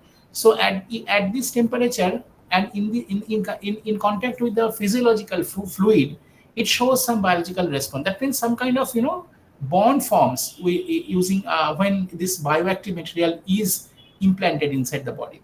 And the fourth one is a bioresorbable. That means it elicits some short-term purpose. Like remember, if there is a cut, doctors usually suture with a polylactic acid, polyglycolic acid, PLA-PGA suture, and it gives some kind of mechanical arrangement at the wound closure area, and after that it dissolves inside the human body. So it is called a bioresorbable. Likewise, bioceramic also, some kind of bioceramic materials also, they also can be resorbed when it is implanted inside the body. So based on their biological response as well as their various properties, these are the 4 typical classification of these bioceramic materials, and based on that we can devise different applications. Let me just go through what are the things we can do with the bioceramic materials.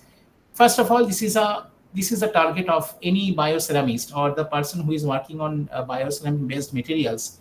They are all trying for making a bone, because making a bone is a very, very difficult task. We know about the inorganic part of the bone, we know about the organic part of the bone, but if you make a composite, you cannot achieve that kind of bone, because bone it's a dynamic material. In contact with the body fluid, it has some dissolution phenomena occurs, some kind of deposition phenomena occurs, and moreover it is gene controlled. When we grow old, the gene also playing some kind of role.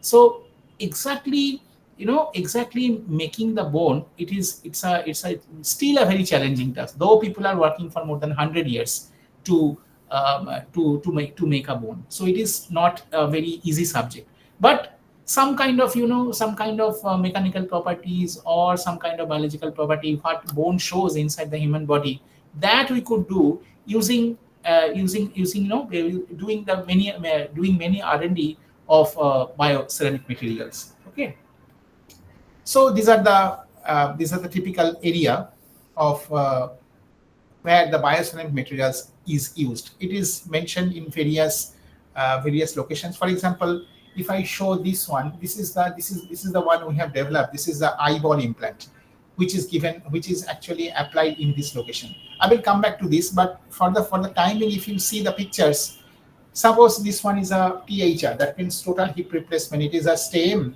it is a ball, it's made of ceramic. There is a one cup also, if you can see that one, there is one cup also. It is also made of ceramic. Some kind of shell is there which is protecting that ceramic liner, and this particular shell also can be coated with hydroxyapatite. Hydroxyapatite is a bioactive material. As I was saying, it's a type 3 material.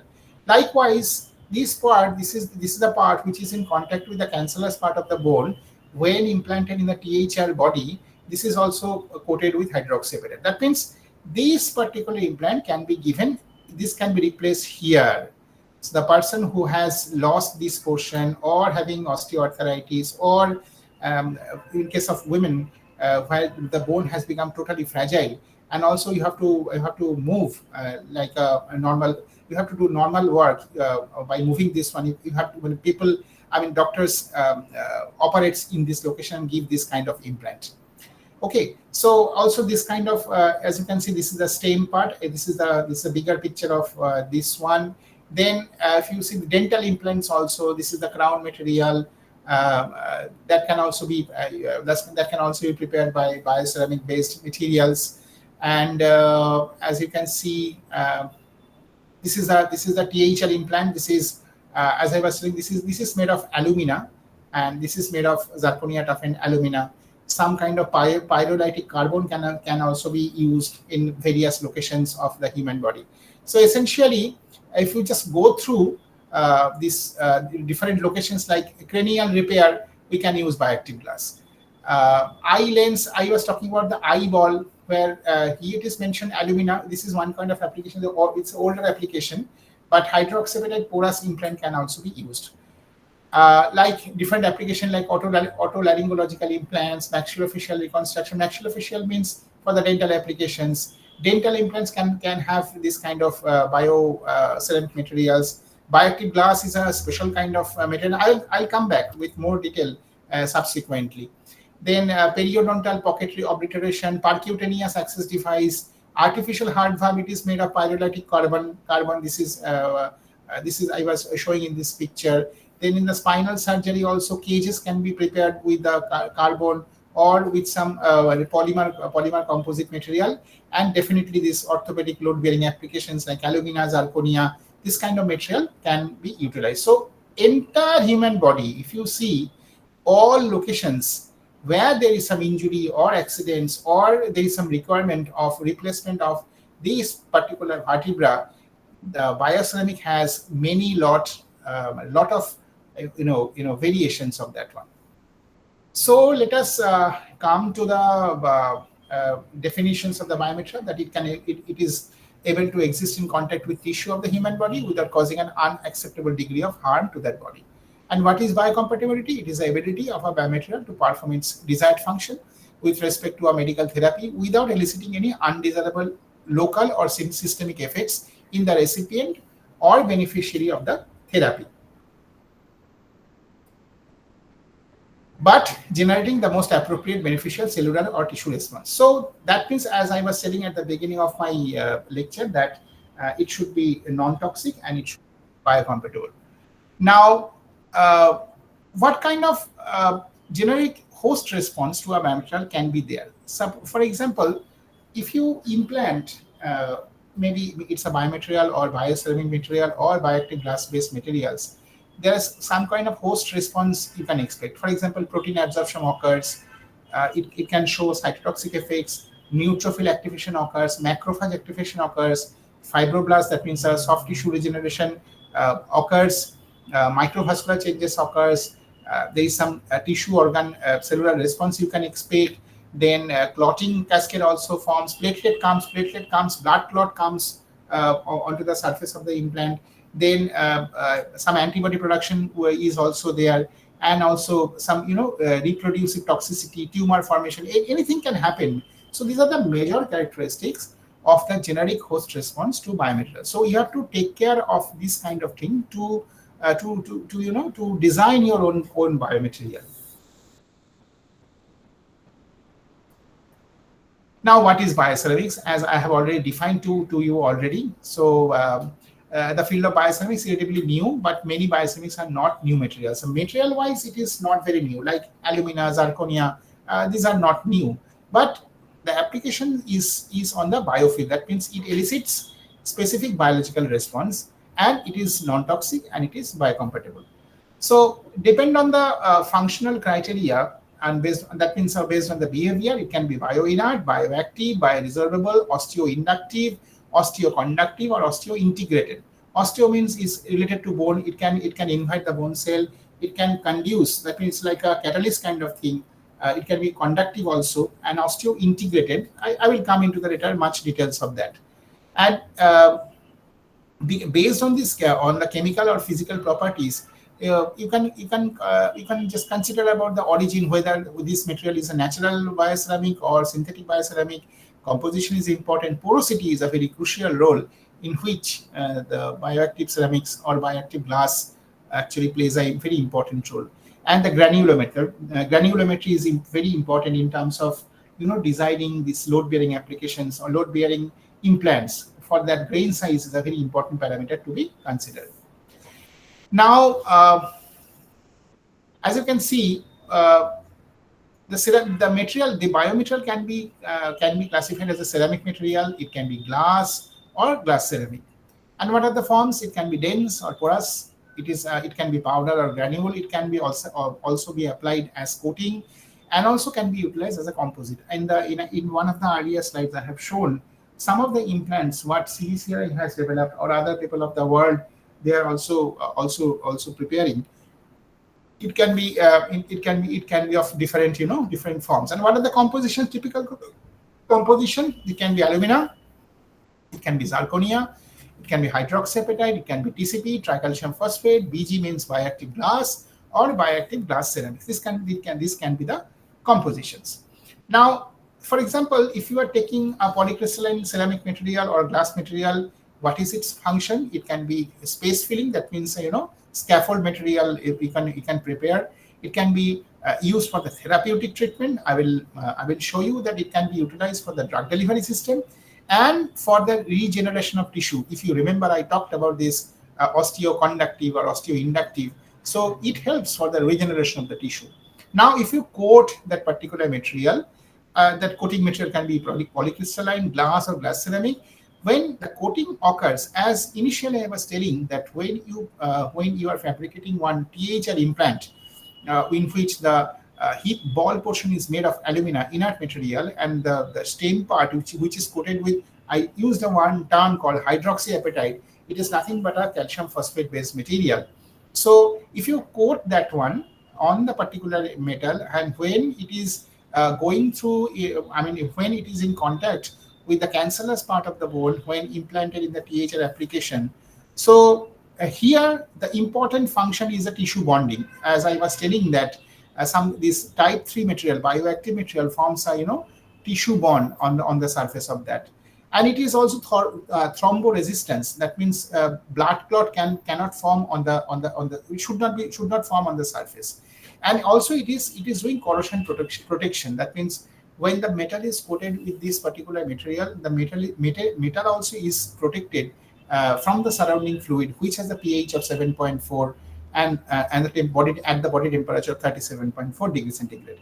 And this particular form, the bulk can be, and again the phase can be a single crystal, can be polycrystalline, glass ceramic, or composite, and this can be utilized for replacement and augmentation of tissue, replace functioning parts. So based on the function, we can design our material, which can be a powder form or coating form or bulk form. Now coming to the tissue interaction, I was speaking about this specific biological response, and what are those which is this is mentioned here. For example, if the implant is a toxic one, that what should be the reaction? Tissue dies naturally. You agree about that. If it is an inert one, then tissue forms a non-adherent fibrous capsule around the implant, that which I was telling this as a morphological fixation. Then I talked about bioactive. It forms an interfacial bond with the implant and regenerates natural tissue. And resorbable, that means tissue replaces implant. So this is the 4 type of bioceramic materials initially I was taking. Now regarding morphological fixation, typically occurs when the implant is dense, non-porous, nearly inert. For the example is alumina, Al2O3, single crystalline, polycrystalline. Alumina does not form any bond with the surrounding tissue. Second is a biological fixation for porous inert implants. I mean, if you want a better fixation, some kind of better tissue invasion inside the implant, then porous inert is the option. So bone ingrowth occurs that mechanically attaches the bone to the material. That means a mechanical attachment, right? Example it is mentioned here. Porous alumina can be there, or HAP-coated porous metals, as I was telling for THR application, that means total hip replacement application. Then comes the bioactive fixation. It can be dense, non-porous surface reactive ceramics, glasses and glass ceramic, attached directly by chemical bonding. Here, the chemical bond occurs when it is implanted inside the human body. And finally, resorbable one. Resorbable ceramics, which can be dense, non-porous or porous. Example is calcium sulfate, plaster of Paris, tricalcium phosphate, calcium phosphate salts, even hydroxyapatite. When it is some porosity is there, it can also act as resorbable ceramics, which is eliciting some short range of mechanical strength purpose, but with time it is resolved with the body fluid. Okay, so these are the typical tissue attachment of biomaterials. Now coming to bioactive and bioresorbable, we have to understand that it actually forms, for the bioactive one, it forms a bond with the living tissue, which is invented by Professor Larry L. Hench in 1971, long back, at almost 60 years back, he invented this material. And it also stimulates healing and trick the tissue system into responding as if it were a natural tissue. This is also told by Hench in 2002. And for bioactive material, what are the advantages? Bone tissue implant interface, enhanced healing response, and extends implant life. So it has, this bioactive material has various applications, which also include healing. Healing of what? Healing can be bone healing. Healing can be skin healing also. This is also one of the main applications of bioactive materials. And bioresorbable, which if there is a breakdown of implant due to chemical or cellular actions, if time to rate of tissue healing transform implant to scaffold for tissue regeneration, and negates issues of stress shielding, implant loosening, long-term stability. So based on different response, we can actually design our implants for final application. Now these are the examples of bioceramics. Nearly inert, I already talked about this one. Alumina is one of the examples. Low temperature isotropic carbon, ultra LTI carbon, vitreous carbon, zirconia. These are when it is implanted inside the body, there is no tissue reaction onto the surface, but based on some kind of porosity, some morphological fixation occurs. But the attachment is basically a mechanical tissue attachment when it is implanted. Now, the example of bioactive ceramics, it can be hydroxyapatite, HA, bioactive glass ceramics, and it actually make a bond through interfacial bonding. Next is resorbable bioceramics like tricalcium phosphate, calcium sulfate, and they actually replaces it. It serves a short-term purpose, then it dissolves inside the body fluid. And composite, of course, there are many examples of the composites. We are last 5 or 6 years we can constantly working on composite material, having various applications in terms of wound healing, bone healing, and other applications also. Composite can be a composite of autogenous bone and hydroxyapatite, autogenous bones means a bone which is available inside our extra bone, which is available inside the body. You can make a composite and can apply for some application. Like surface active glass ceramics, polymethyl methacrylate, this can also be one of the composite. Surface active glass metal fibers can also be one of the composite, which depending on various applications of like the spine implants can be made of this particular composite. Then PLA, polylactic acid carbon fiber, can be another option for making composite. PLA HA, hydroxyapatite and polymer composite. PLA calcium phosphorus based glass fiber. These are all composites. These are various combinations we can work on, and depending on whether that particular application is in a load bearing location or non-load bearing location, or we need a faster bone regeneration, or we need a slower bone regeneration. Based on that, we can actually design your implants. Now, these are some of the mechanical data in terms of elastic modulus and compressive strength. And as you can see that cortical bone, this cortical bone has the location is like this one. Cortical bone has some kind of elastic modulus like 11-12 GPa, and also the compressive strength is about 100 to 100 MPa. This kind of cortical bone has this particular mechanical property like compressive strength and elastic modulus. So you can design a bone which has this type of mechanical property, which also is able to elicit specific biological response without compromising the mechanical strength. So you can understand that how much critical our bone is. And it becomes even more complicated when you go for a spongy bone, which is a soft tissue basically. So we are working on many different materials which can be suitably used for the cortical part as well as a spongy part, that is cancellous part of the bone. Now, if you can consider about the porous bioactive ceramics, its mechanical strength is very low basically, okay? And the mechanical strength of the inert material, which is very, I'll come back to in the next slide also. I will show you what are the comparison of the mechanical property of the material with respect to bone, cortical bone or the cancellous bone. Now this is the comparison.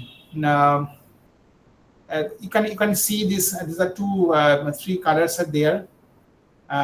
One has a low mechanical property, moderate and excellent mechanical property.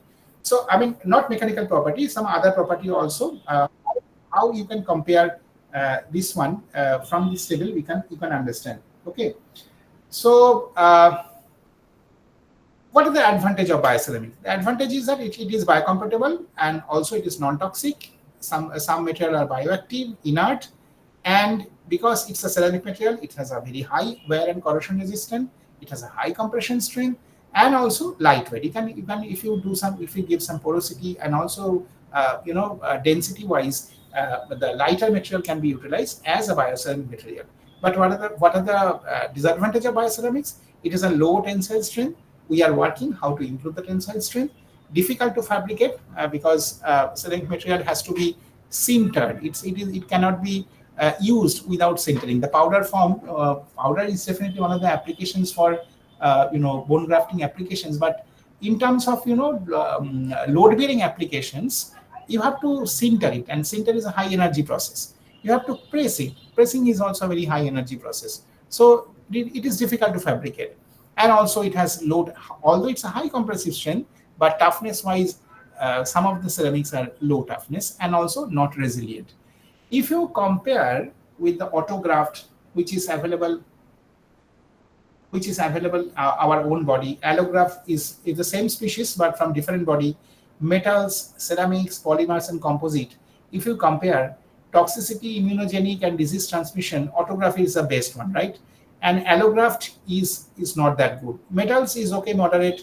Ceramics also excellent. You can see this brown part is also it's very good. For example, ceramics mechanical property, especially in case of toughness, it is not good. And how to improve that? We have to play accordingly, right? So based on this mechanical property, bioactivity, and degradability, these materials can be classified into that. As you can appreciate that ceramics has, it is in all property wise it is good except the mechanical property, and composite is all moderate. It's in between, excellent and lower grade. So based on this one, we can definitely fabricate different kind of bioceramic implants. Now this is a very important graph. When these materials, this type 1, 2, 3, 4, when implanted inside the body, and these are the examples, as you can see, A, B, C, D, E. This is the one by 45S5 bioactive glass, which is invented by Professor Henge. It's a glass material. Ceravital is a glass ceramic material. Bioglass, it's a glass one. This one is apatite ulastomer glass ceramic material. Hydroxyapatite is a E. It's a very well-known bioactive material. Ceravital is again one kind of glass ceramic, and there is another the inert material like alumina, silicon nitride. Now, if you see G, it is nearly inert. This is the implanted. When it is implanted, it's the implantation time on the x-axis, and the reactivity is the y-axis. You can understand the type 4, which is a bioresorbable one, which has a 5. It's a very reactive one. Bioactive is, you can see it's a type 3. This is the typical implantation time. It is mentioned as up to 1,000 days. It is mentioned. In case of type 1, for the nearly inert, for example, is alumina silicon nitride, the reactivity is almost nil kind of thing, which is better in case of porous ingrowth. I mean, this kind of E and F, DEF, if you see this one, DEF like glass ceramic or dense hydroxyapatite. Porous hydroxyapatite is again bioactive, but dense hydroxyapatite is not a very bioactive material. So this DEF, as you can see, implantation time is typically, the bioreactivity comes like 200 days, 300 days kind of thing. But in case of ABC, like bioglass, ceravital, KGS ceravital bioglass, this has a very, very reactive material in terms of from this particular diagram, as you can understand. So you have to understand the basic, basic logic or the basic understanding before designing your own biomaterial.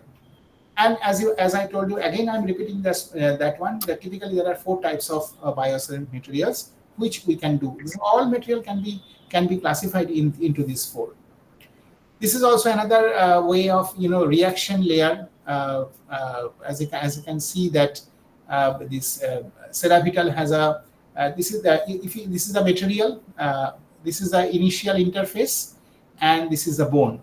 So how this actually forms an interfacial bond.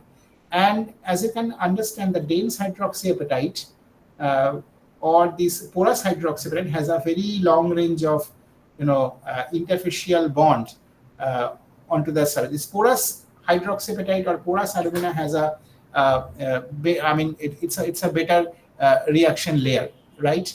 So and as you can see, this bioactive glass, which is a very reactive material, it forms a very strong bond with the bone. And as you can see, this is how this a reaction layer forms from material to bone surface. It actually such range is covering in case of 45S5 bioglass. I will come back. What is 45S5 in my next slides.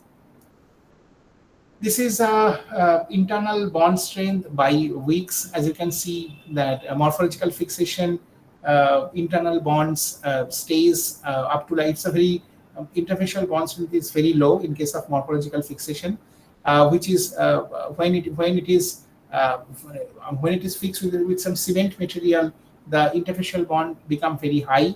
And when there is a bioglass bioactive fixation, which is in between this morphological fixation and cement fixation. So interfacial bond around 45 or 60 is good enough for this kind of application, load-bearing applications. Now coming back to again this various applications which I showed you in my maybe 3rd or 4th slide, I have already shown you. So what are the materials in case of orthopedic?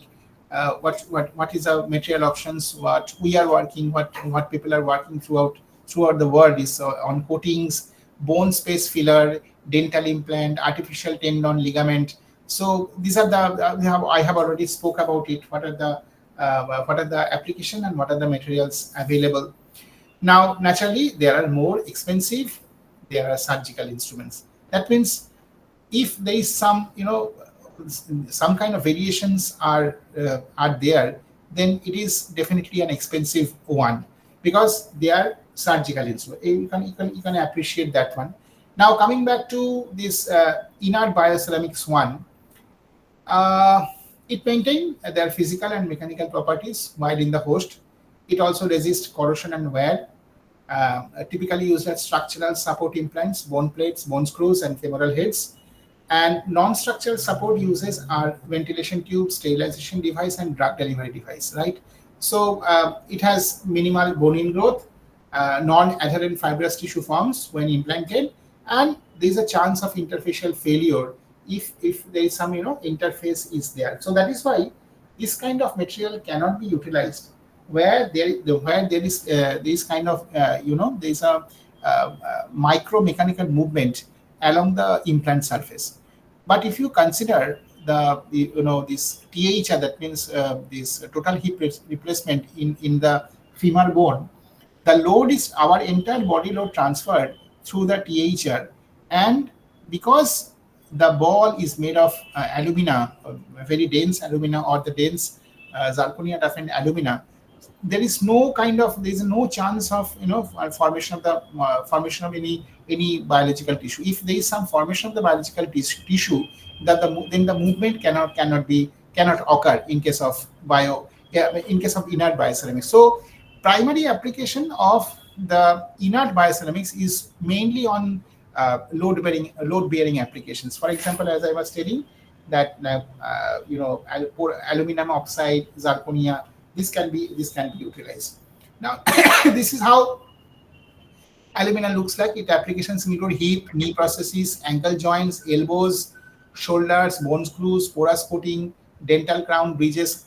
Alumina has a very big application for dental applications is there, because alumina has an excellent resistance to corrosion, very good biocompatibility, low coefficient of friction. It has a very high strength, hardness, wear and fracture resistance, and it undergo little or no chemical change during long-term exposure to body fluids. Now, this particular diagram is very interesting.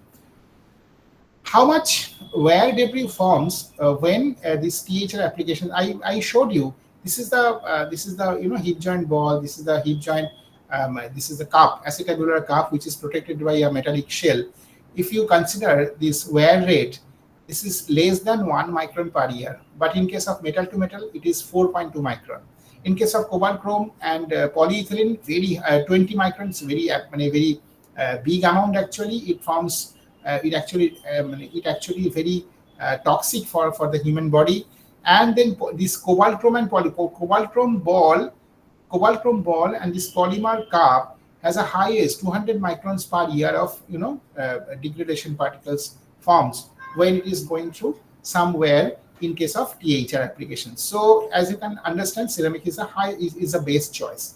So whenever you see in hospital some kind of surgery occurs in case of THR, always we should look after this kind of ceramic ball and ceramic cup, especially made of ZTA. Alumina is a older version. Now presently people are working on, or we are also developed this ZTA, zirconia toughened alumina. So this is a wear rate for this kind of applications. Now CGCRI has developed this alumina femoral head some 15 years back, and some ISO specification is also there, and we are definitely more than that. As you can see, density of our material is more than 3.9. Then chemical composition it's a very high pure alumina. Can I wait for just a few seconds, please? Just few seconds. Yes, sir. Yes, sir.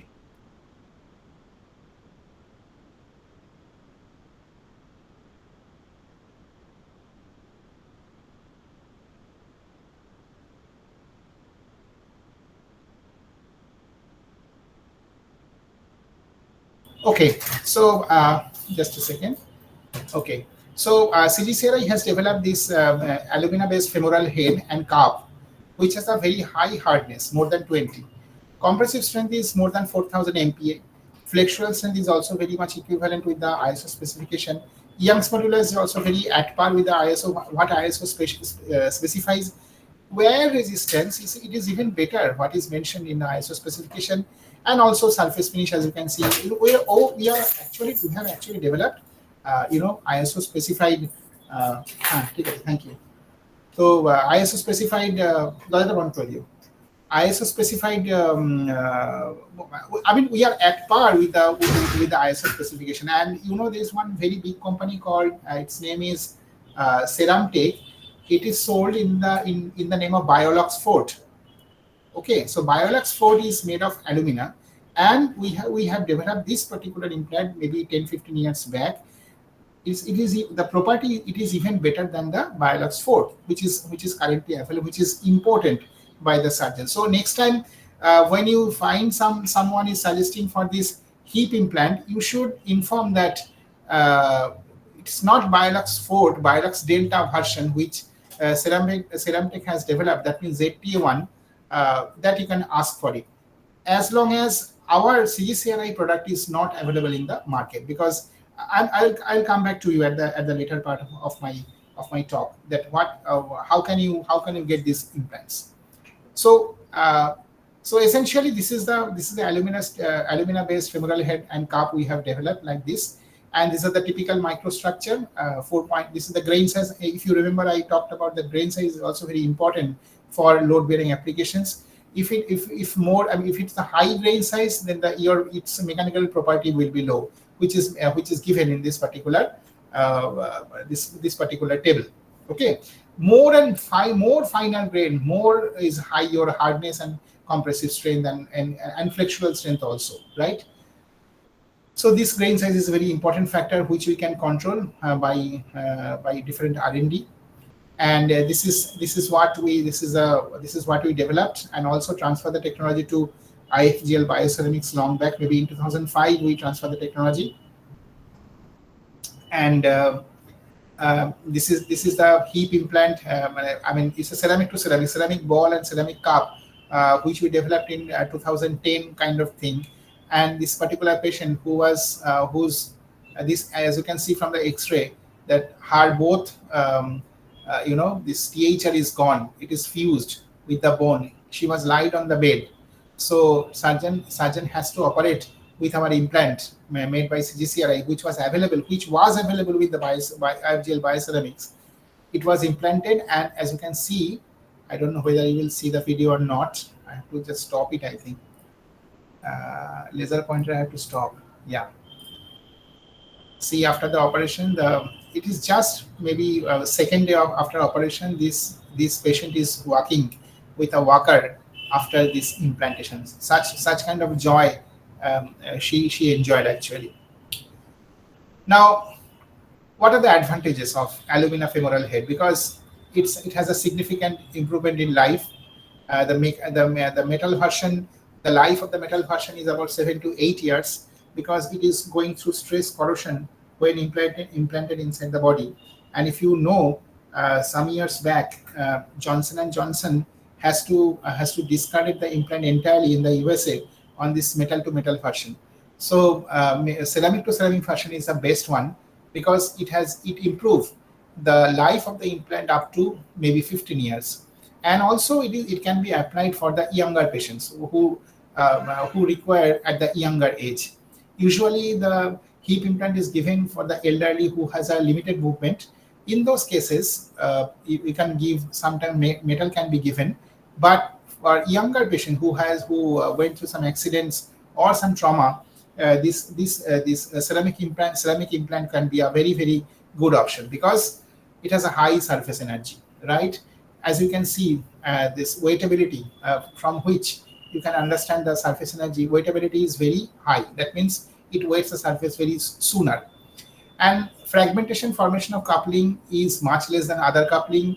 Friction coefficient is very low, as I have already shown to you. Because of adsorption of biological molecules, a layer liquid lac is formed, which brings about lubrication of components by avoiding the direct contact of the two surfaces. So ceramic to ceramic, as already have shown you one picture, that is 1 micron per year.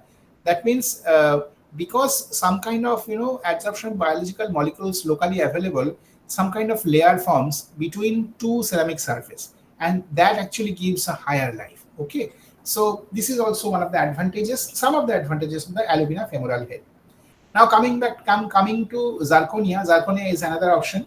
Zirconium dioxide, as you can see,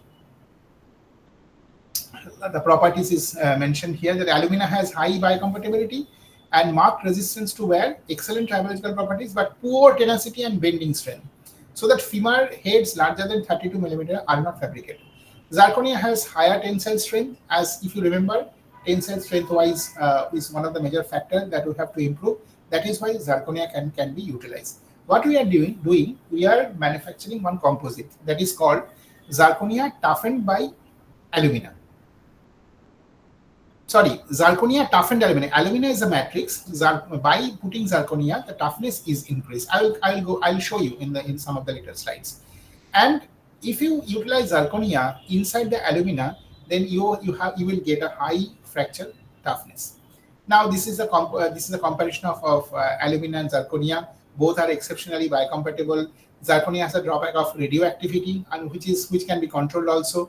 Zirconia has better mechanical property, but worse tribological property. So you can understand now, alumina has a better tribological property, but mechanical property wise it is a little lesser than zirconia. So you can mix it, you can get a better mechanical property without compromising the tribological property. So if you know the basics of the material, if you are clear about your objective, then your designing of the implant will be much easier.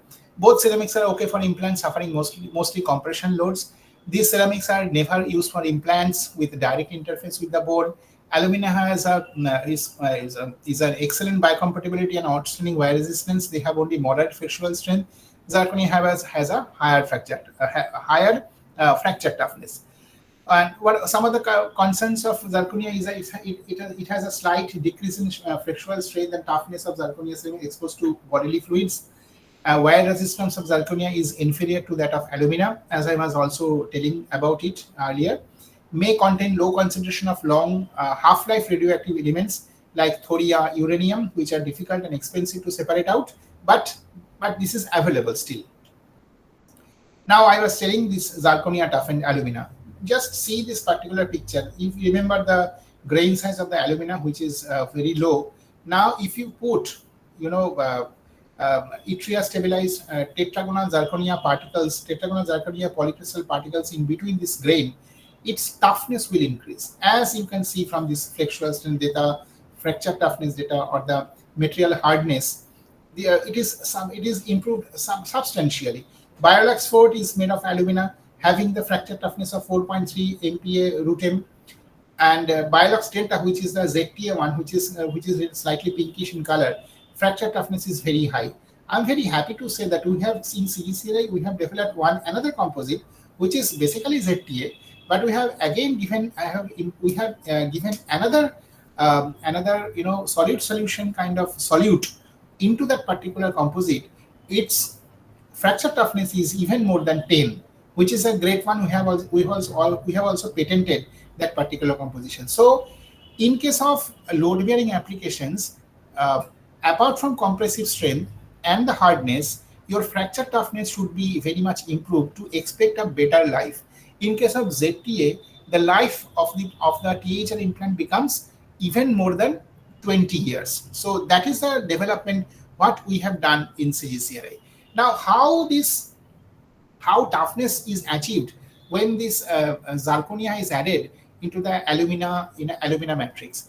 Because as you know that zirconia converts to tetragonal to monoclinic phase, and due to that, into the grain, the interfacial grain, some compressive strength, local compressive strength generates into the localized. And due to this, if there is some crack or defect which want to propagate when subjected to some load, the crack become arrested because of this particular transformation from tetragonal to monoclinic.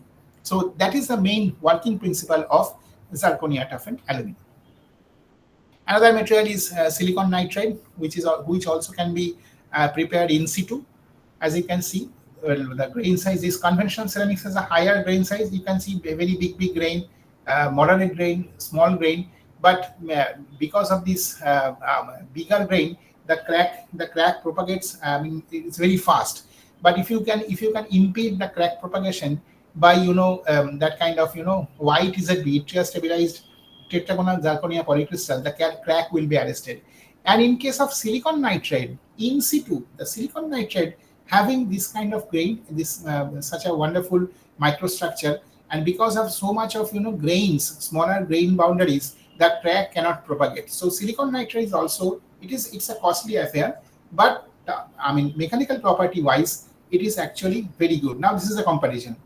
You can see the elastic modulus is 300. Silicon nitride has this much.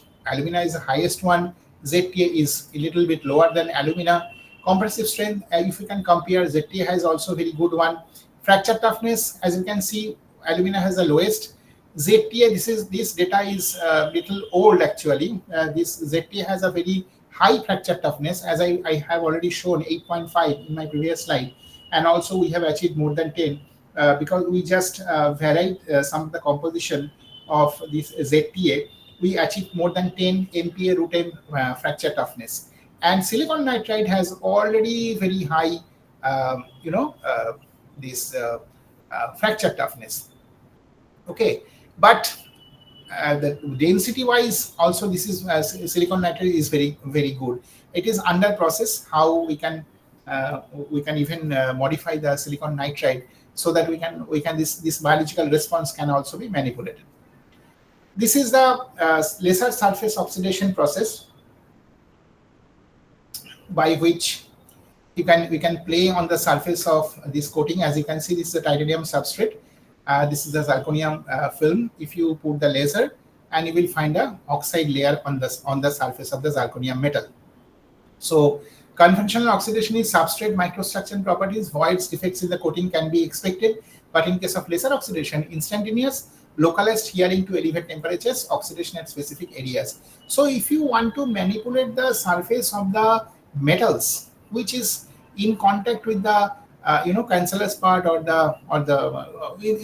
in the cancellous part, you can also make an oxide film on the surface. So one is the bulk manufacturing of the hip joint ball and the cup, and another one is that on the metal surface you can make one coating by this laser surface oxidation. You can expect a ceramic layer on the metal surface. This can also be one of the options, but the main disadvantage is that the surface cannot be polished, because if you remember in case of THR applications, it is going through some very high friction between this ceramic ball and the ceramic cup. If you remember, some kind of layer forms in between these two surfaces, and that is why the wear become very less. But in case of this porous coating, polishing is a very important step to be considered. So also it's a very good process that you are making some ceramic coating on the surface of a metal, but post fabrication process is little tricky. I will not go into the details of this carbon. Carbon is also one of the materials which can be used as a biomaterial, which has a various applications like hard pyrolytic carbon and some other material, other applications also, because it can be available in several forms. It has a good chemical inertness. It has an excellent biocompatibility, and there's no thrombogenicity is there. It's a very hemocompatible material.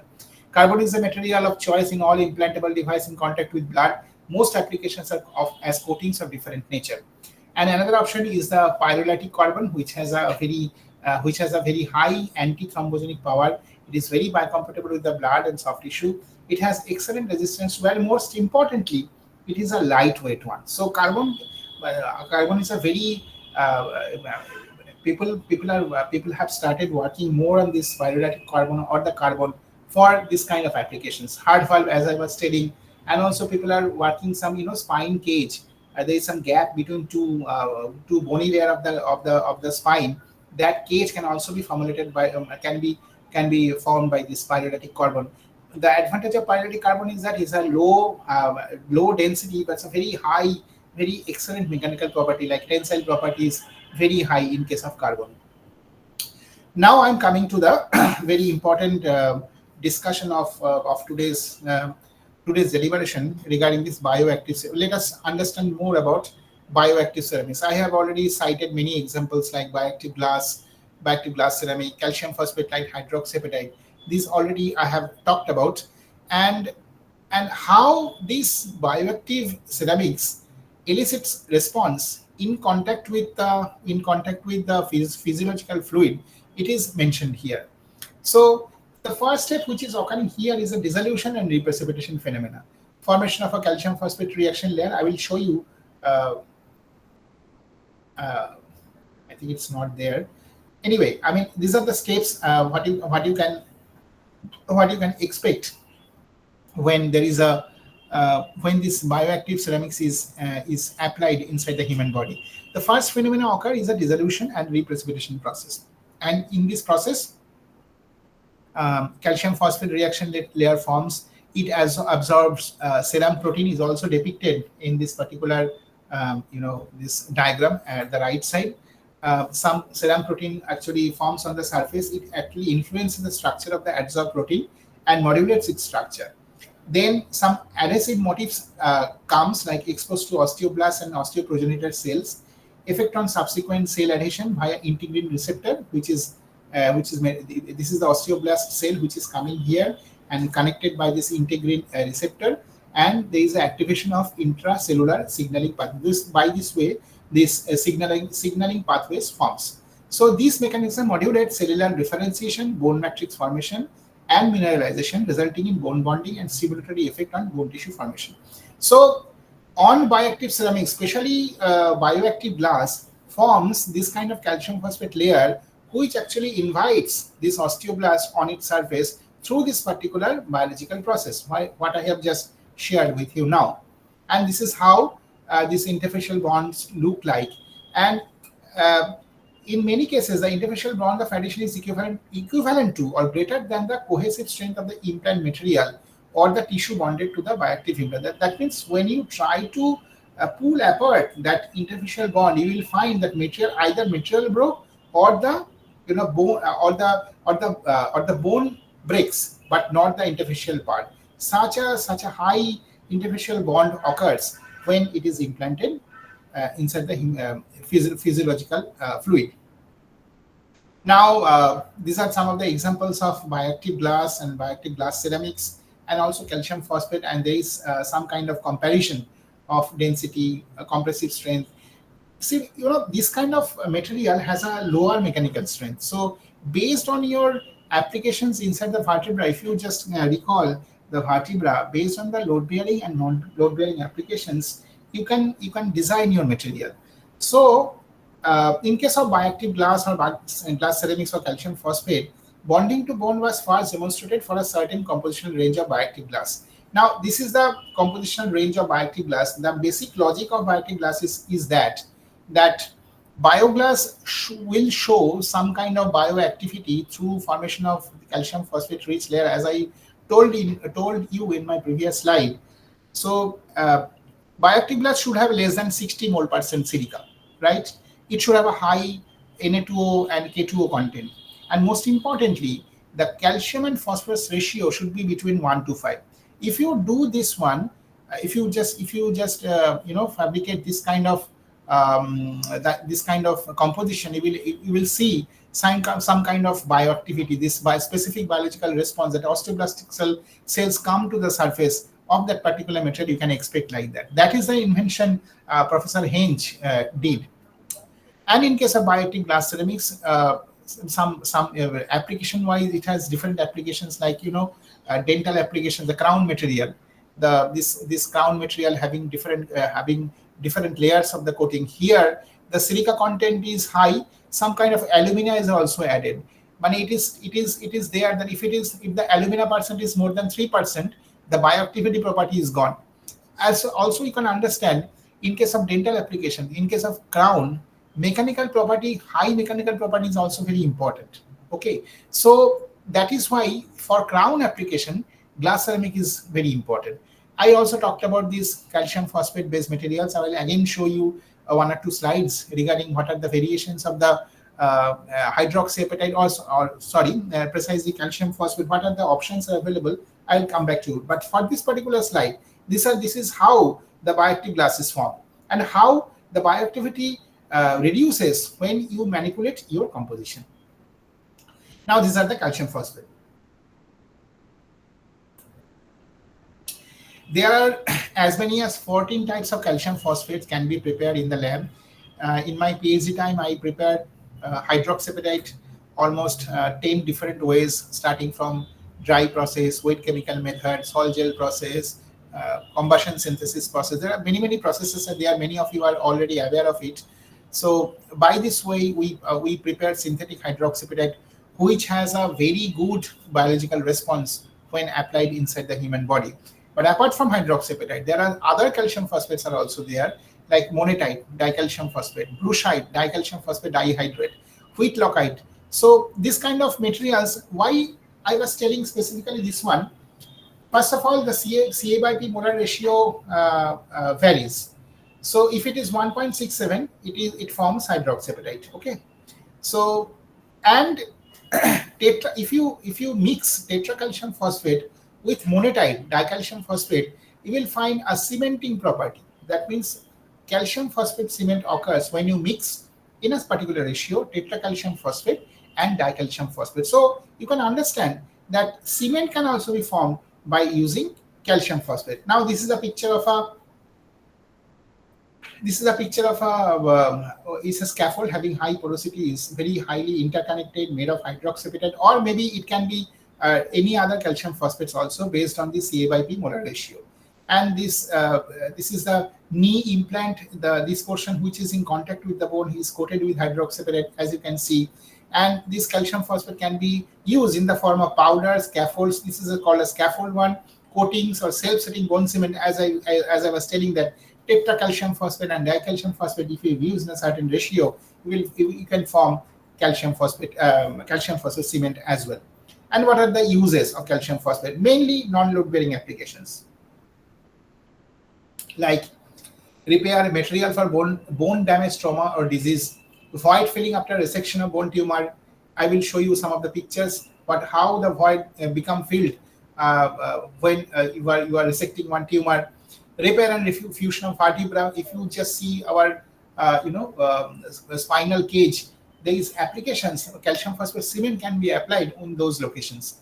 Repair of herniated discs, repair of maxillofacial and dental defects.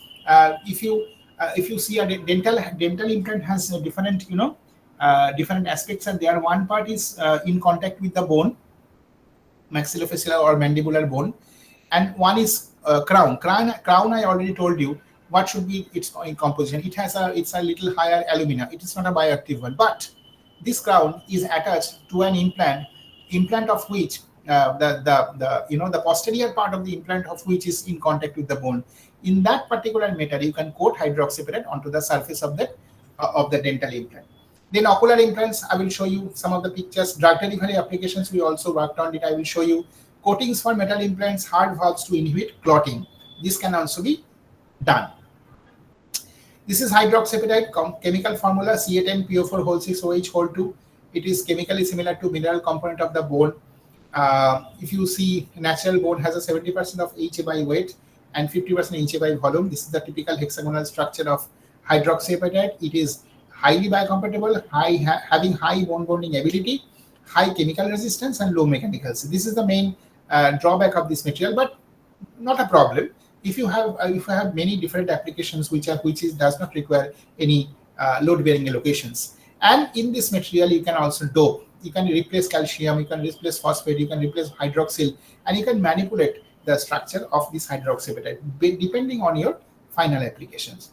So what are the dopants can be utilized? Like zinc, iron, copper, magnesium, nickel, chromium, manganese, cobalt. This can be substituted for calcium. Anions like fluorine, chlorine, carbonate. This can substitute this hydroxylar phosphate part.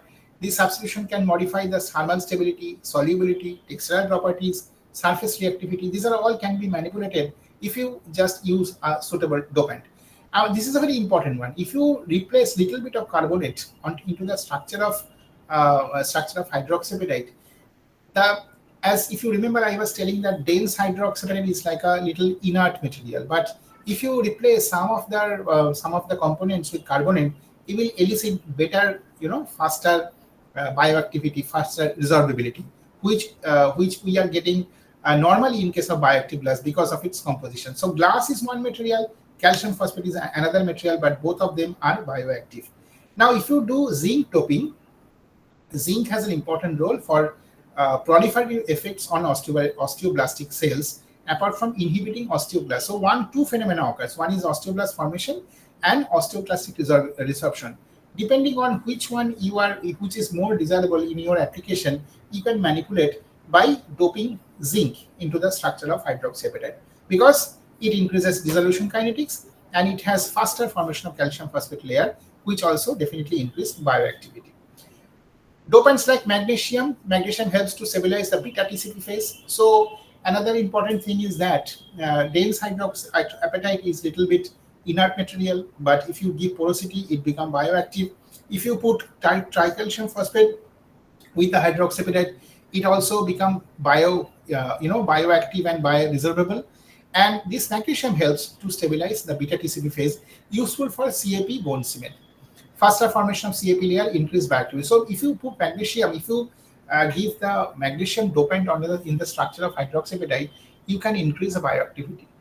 Next is coming silicon. I will show you some of the photos later. That addition of 0.8% silica to have hydroxyapatite or HA has shown improved bone ingrowth, okay, compared to undoped HAP, as well as better bone or implant coverage. It improves metabolic activity, it increases dissolution kinetics, and it also increases bioactivity. So different dopants has different, you are manipulating different properties. I'm not just reading this one because I have already many a times I told about it. Now this is the one we developed. Okay. So first of all is an integrated orbital implant. It is made of hydroxyapatite having a conoid shape, and it is given for the one-eyed patients. Those patients who are not declared blind, they are not getting any proper support. I mean, because of because they can see in one eye, otherwise is not moving condition. So when we are giving this implant, we notice that total movement can be seen, and there is no rejection of the implant, and it is like a permanent implant. But from outside, you cannot recognize which one is the artificial eye and which is the normal eye. I will show you one of the video later on. Then we developed this bone grafting material having different size, as I already told, powder, granule, coating. So these are the powder utilized for this ridge augmentation. I will show you some of the photos. It can also be utilized for the dental filler application. And this is a coating on metallic stem, as many a times I already have shown to you. We have received many awards. These are not, I'm not showing all these things here. Now this is the orbital implant. So this is a very big success story of CGCRI, that we developed this orbital implant for one-eyed patients. If you remember the eye of a tiger Pataudi, whose one eye is fixed, which is not moving, it's like a stone kind of thing. We have developed long time, maybe almost 2 decades back. We developed this particular implant, and it was available in the Indian market by IFGL Bioceramics. So it is not available now because IFGL Bioceramics is closed their factory in 2014. And after that, we transfer the technology to many other industries. They are now taking permission from the DCGI, Drug Control General of India, so that they can start selling that particular implant throughout India. And as you can see, the density is 0.61. It is very light. So when it is implanted into the sclera part, sclera is the white portion of the eye. What we can see from the outside, it is kind of sagged. So the person who is one-eyed, the sclera part is available. You are removing the aqueous vitreous humor portion, and you are replacing this that eyeball location, which is about 30 cc of volume, with this particular one, and you will find that total movement can be achieved. Its porosity is almost 75. It's very lightweight one. Pore size is 30 to 250 micron. Compressive strength is not very important here, but still 1 to 2 MPa compressive strength is good enough for this kind of applications. And as you can see, This is one of the video I'd like to show you. Yeah, see, this is the normal eye, this one, and this is the artificial eye. So from this one, you can understand that the volume replacement of the eye is done, but there is another portion called artificial eye, which is made of polymer. The movement of the implant need to be transferred to the artificial eye by using some peg, right? The peg is made of alumina. We have developed. After pegging, as you can see, the same person. As you can see, I don't know, the video is little bit stopping in between. Yeah. So total movement is achieved of this particular. The patient is also happy. It's a aesthetic rehabilitation. Definitely, it's a aesthetic rehabilitation. But the patient has a psychological. Psychologically, he's very strong in that case. Another application I can talk about. I can say about this calcium phosphate scaffold for drug delivery application, which is for the treatment of the osteomyelitis. For example, this is made of hydroxyapatite. This is a very highly porous one, highly interconnected, and it's very suitable for bone ingrowth, very suitable for the osseointegration, very suitable for osteoblastic cell to grow. And we utilize some, antibiotic into that particular scaffold, and we made some, granule or scaffold we prepared in the surface of the porous hydroxyapatite, and when it is implanted inside this osteomyelitic bone, osteomyelitis, that this is an infected bone. It has to be it is discarded, and suitable material has to be given. And after 4 months, this particular gentleman is standing on his own feet. Otherwise, this bone is absolutely was eroded from the location. These are the typical, calcium phosphate scaffold for tissue engineering. You can manipulate the bulk density and the pore size of the calcium phosphate based material made of hydroxyapatite. You can also make some composite with tricalcium phosphate. You can also utilize bioactive glass with that particular with hydroxyapatite. Now I was telling about this, how this augmentation occurs when you are utilizing this particular porous scaffold. These are the typical examples. This is how upper cleft lip condition it is actually healed when this particular this hydroxyapatite scaffold is used.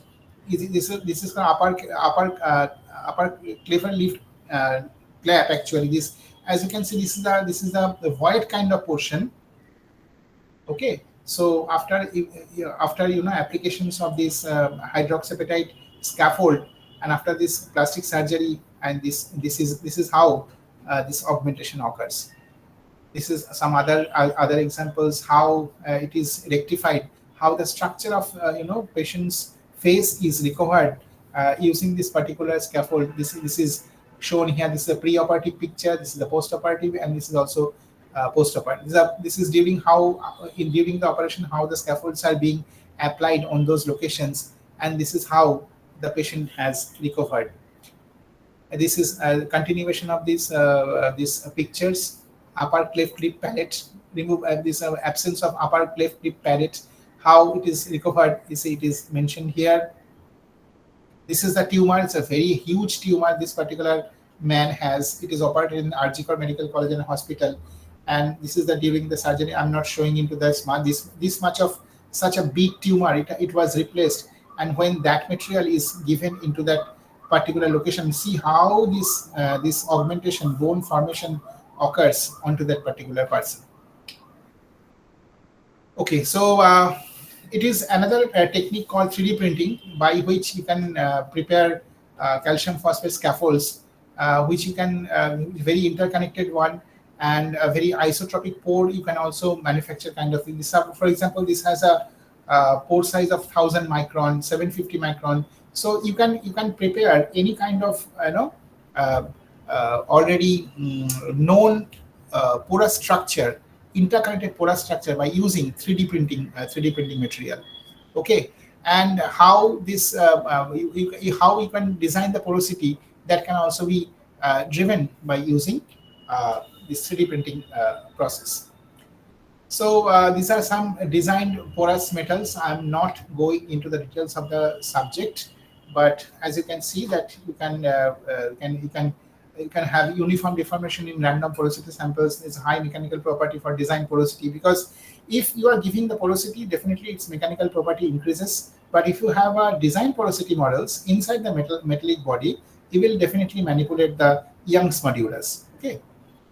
So these are some of the comparison data of the strength of the calcium phosphate scaffold made by 3D printing, and as you can see that this SFF means scaffold free-form fabrication, which is nothing but 3D printing.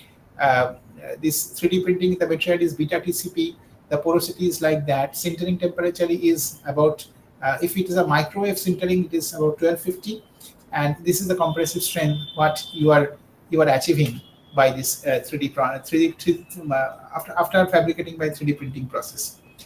These are some biological properties of CAP scaffolds. This is the MTT assay. As you can see, it's a very highly biocompatible one. Very nice proliferation occurs of the bone cells, and as you can see, the scaffold with 500 micron pore channels showed higher living cells, and it has shown excellent in vivo biocompatibility as well. This is a custom scaffold we prepared for Tata Cancer Hospital. They wanted some bigger shape scaffolds because of this cancer, bone cancer one. People with tumors or cancer and suffering major bone loss are not good candidates for joint implants. The maladies weaken the bone so much that conventional implants fit badly. The sad alternative has been the amputation of affected limbs.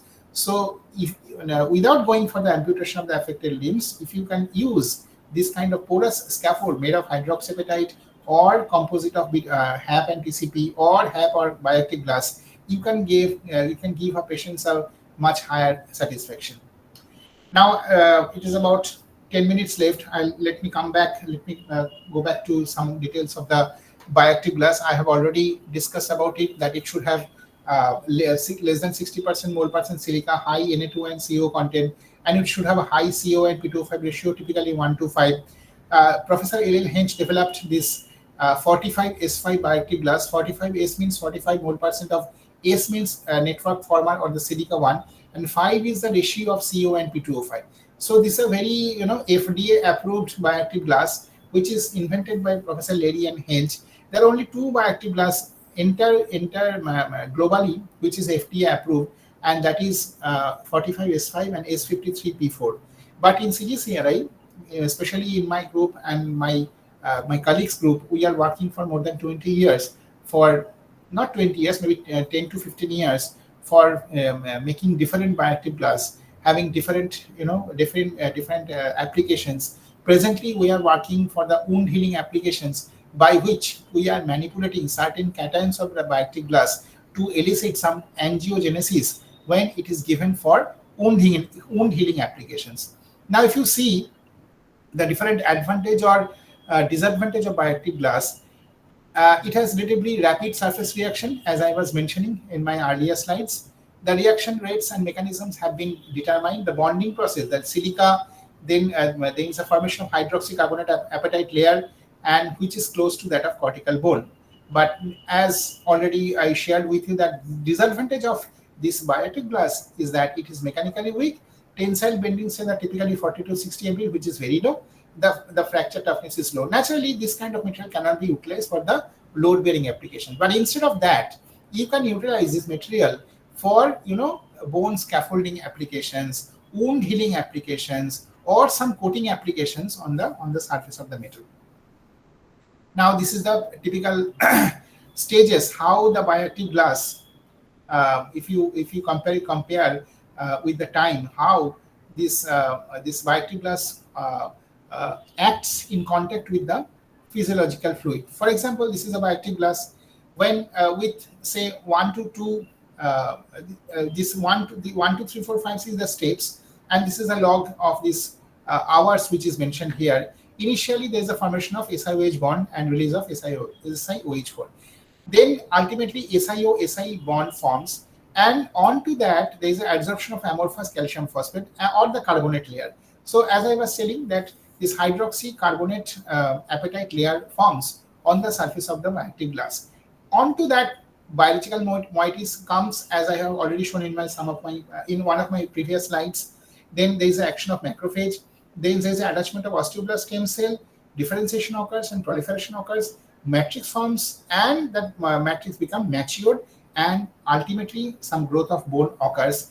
And if you remember, one of the interfacial layer of this bioactive glass, which is very high compared to other bioactive material.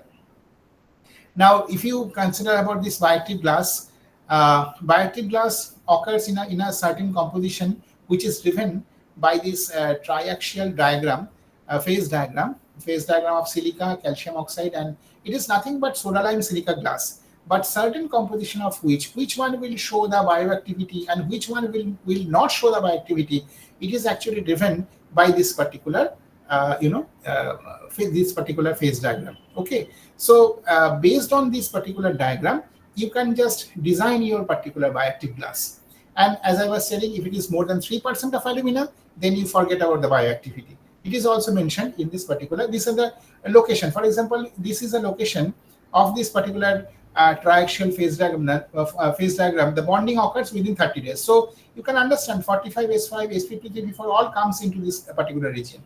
And if you see the region of B, this is a non-bonding, reactivity is too low. That means some kind of if you just reduce the Na2O content or CO content, you will expect that there is no formation of bonding. In case of C, it is again non-bonding, but reactivity is too high. And D for not tested for implant, it is not tested for biological applications. Okay, so this is how you can design your bioactive glass. Application wise, it can have different applications, which is especially for bioactive glass ceramics, like ER implants. This is a three small bones like malleus, incus, and stapes, by which the sound wave transferred to this tympanic membrane. The person who cannot hear anything, either malleus or incus or stapes becomes affected. We can prepare such kind of such kind of ear implants made of glass ceramics, that is called Ceravital or AW glass ceramic, like apatite ulastomer glass ceramic, which is also machinable.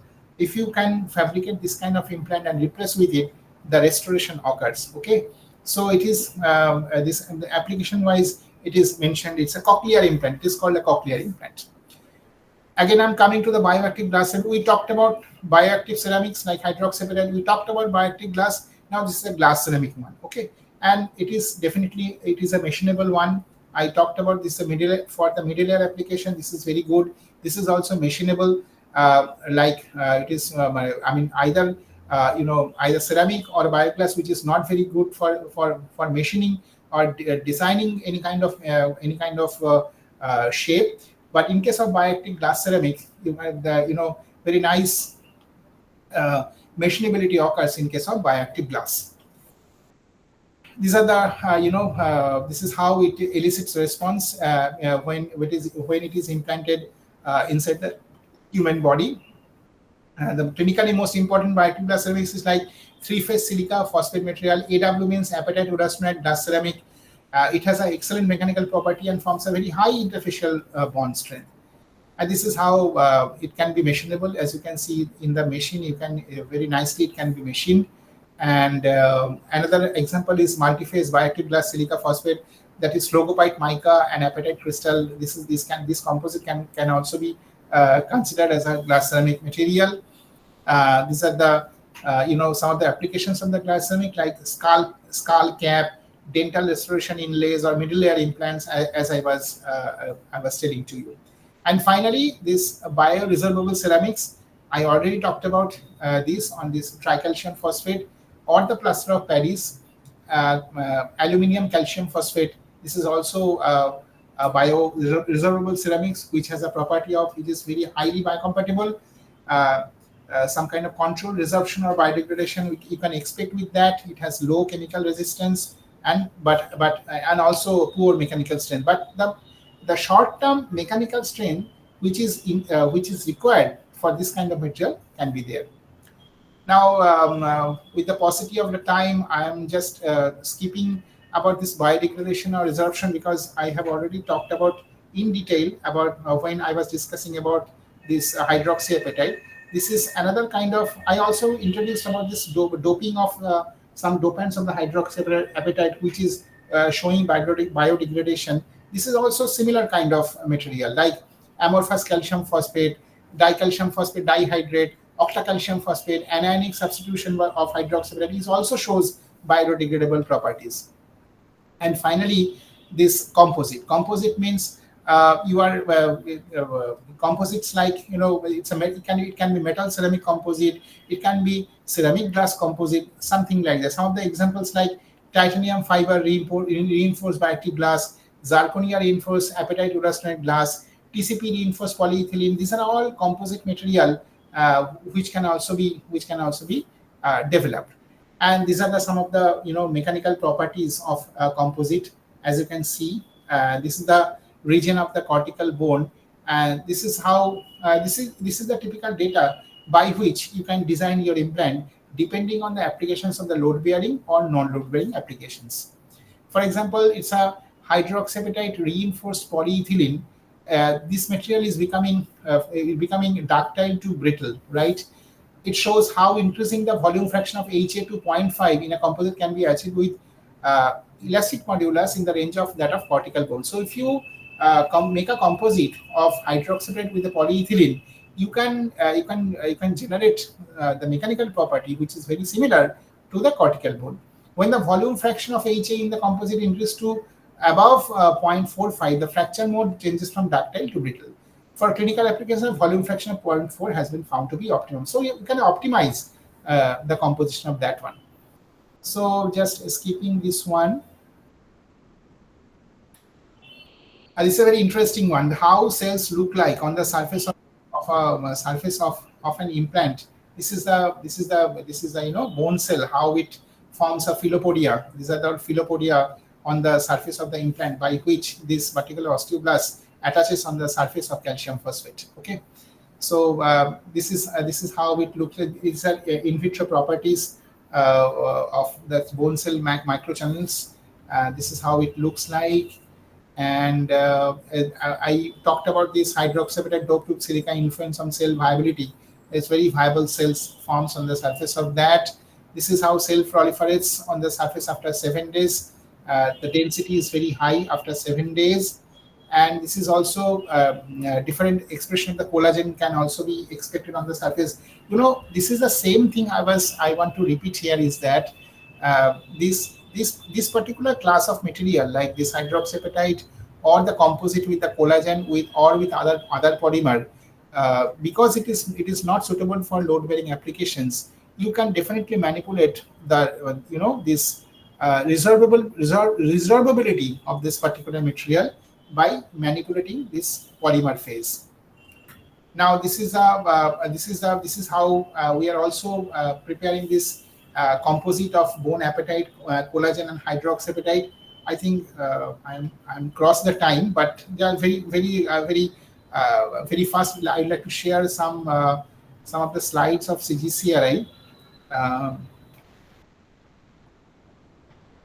Okay, so these are the activities we are doing in CGCRI. I talked about these bone fillers and orbital implants. We have this 3D printing also. This is called laser engineered near net shape, by which you can prepare the composite. I talked about the composite also. So layer wise manufacturing of the composite can be done using this machine. We have also 3D printer, by which you can generate any kind of implants based on the micro-CT data or the MRI data you have. So you can just manipulate the software data and you can prepare layer wise manufacturing of the particular implant. I talked about this coating on the implant, and also talked about this hip implant. This is a dental implant. I talked about that dental implant. Dental implant is look like that. This portion goes inside the this maxilla or mandible bony part, which can be coated with hydroxyapatite or bioactive glass. On top of that, you can add the crown. Crown is made of it's a porcelain kind of material, a leucite based ceramic, that means potassium aluminum silicate. So it is not a bioactive one. It is a very hard material, but it is a glass ceramic material. I talked about this drug delivery system, scaffold-based drug delivery system. I talked about for the treatment of the osteomyelitis. It can be the nano hydroxyapatite can be utilized for the treatment of the hepatocellular carcinoma. Also, we did some work with IICB for attaching doxorubicin, that one anti-cancer drug, onto the surface of the nanoparticle, which is used, which can be a very very nice application for for this hepatocellular carcinoma. And these are the other coatings. These are this is a new implant we are now trying to make, made of purely ceramics, and this cochlear implant, which I talked about in CGCRI, we are also trying to fabricate this. So these are some of the success stories. I talked about the ceramic eye, which elicits movement wise it is total. Anything, all movements can be there. You cannot distinguish between which one is a normal eye and the artificial eye. We also sold the technologies this THR, that means total hip arthroplasty, to several companies. Recently, the ZTA one, we transferred the technology to a UP-based company called Surgiware. Surgiware is a very known in the field. Many orthopedic surgeon maximum uses Surgiware material. We transfer one technology of the THR, which is equivalent to Biolox Delta, to the Surgiware. They probably will come into the Indian market from 2026. And these are the current research what we are doing. I'm not going into the details of that, but in a very nutshell, like we are working on finger joint. This is the called MCP joint, that means metacarbophalangeal joint finger implants we are working. Then this is a microwave processed glass ceramic glazes we are working. Laser-based additive manufacturing. This is the porous implant. This is the stem what you have seen coated with hydroxyapatite. Instead of that, if you can make a metal one, which is a porous one, which also gives the similar kind of bony attachment when implanted in THR. Then this is a gradient nano composite. We are working for the cranioplasty implant. Targeted drug delivery system presently we are working. So likewise, like this is our DLN. We also developed this coating. I told you about that. We are trying to fabricate the ceramic-based knee implant. Primarily, we worked on this DLN, diamond-like nanocomposite or titanium nitride coated implant, which reduced the friction in case of knee implant. So these are some of the facilities we have. Additive these are very small. 10% of what the facility we have. This is I'm showing it to you. Like we have this additive manufacturing. This is a plasma spray coating or plasma spray coating device. Now this is microwave plasma CVD we had. Right now it is not working properly. We have this hip knee implant simulator. We have in vitro lab. We have isostat press and gamma sterilization unit, which is required before going for surgery. So with this, thank you very much. If you have any question, I'll be happy to answer it. Thank you. So excellent session. So now I'm requesting the participant to ask any question you have, and this question answer session is open now.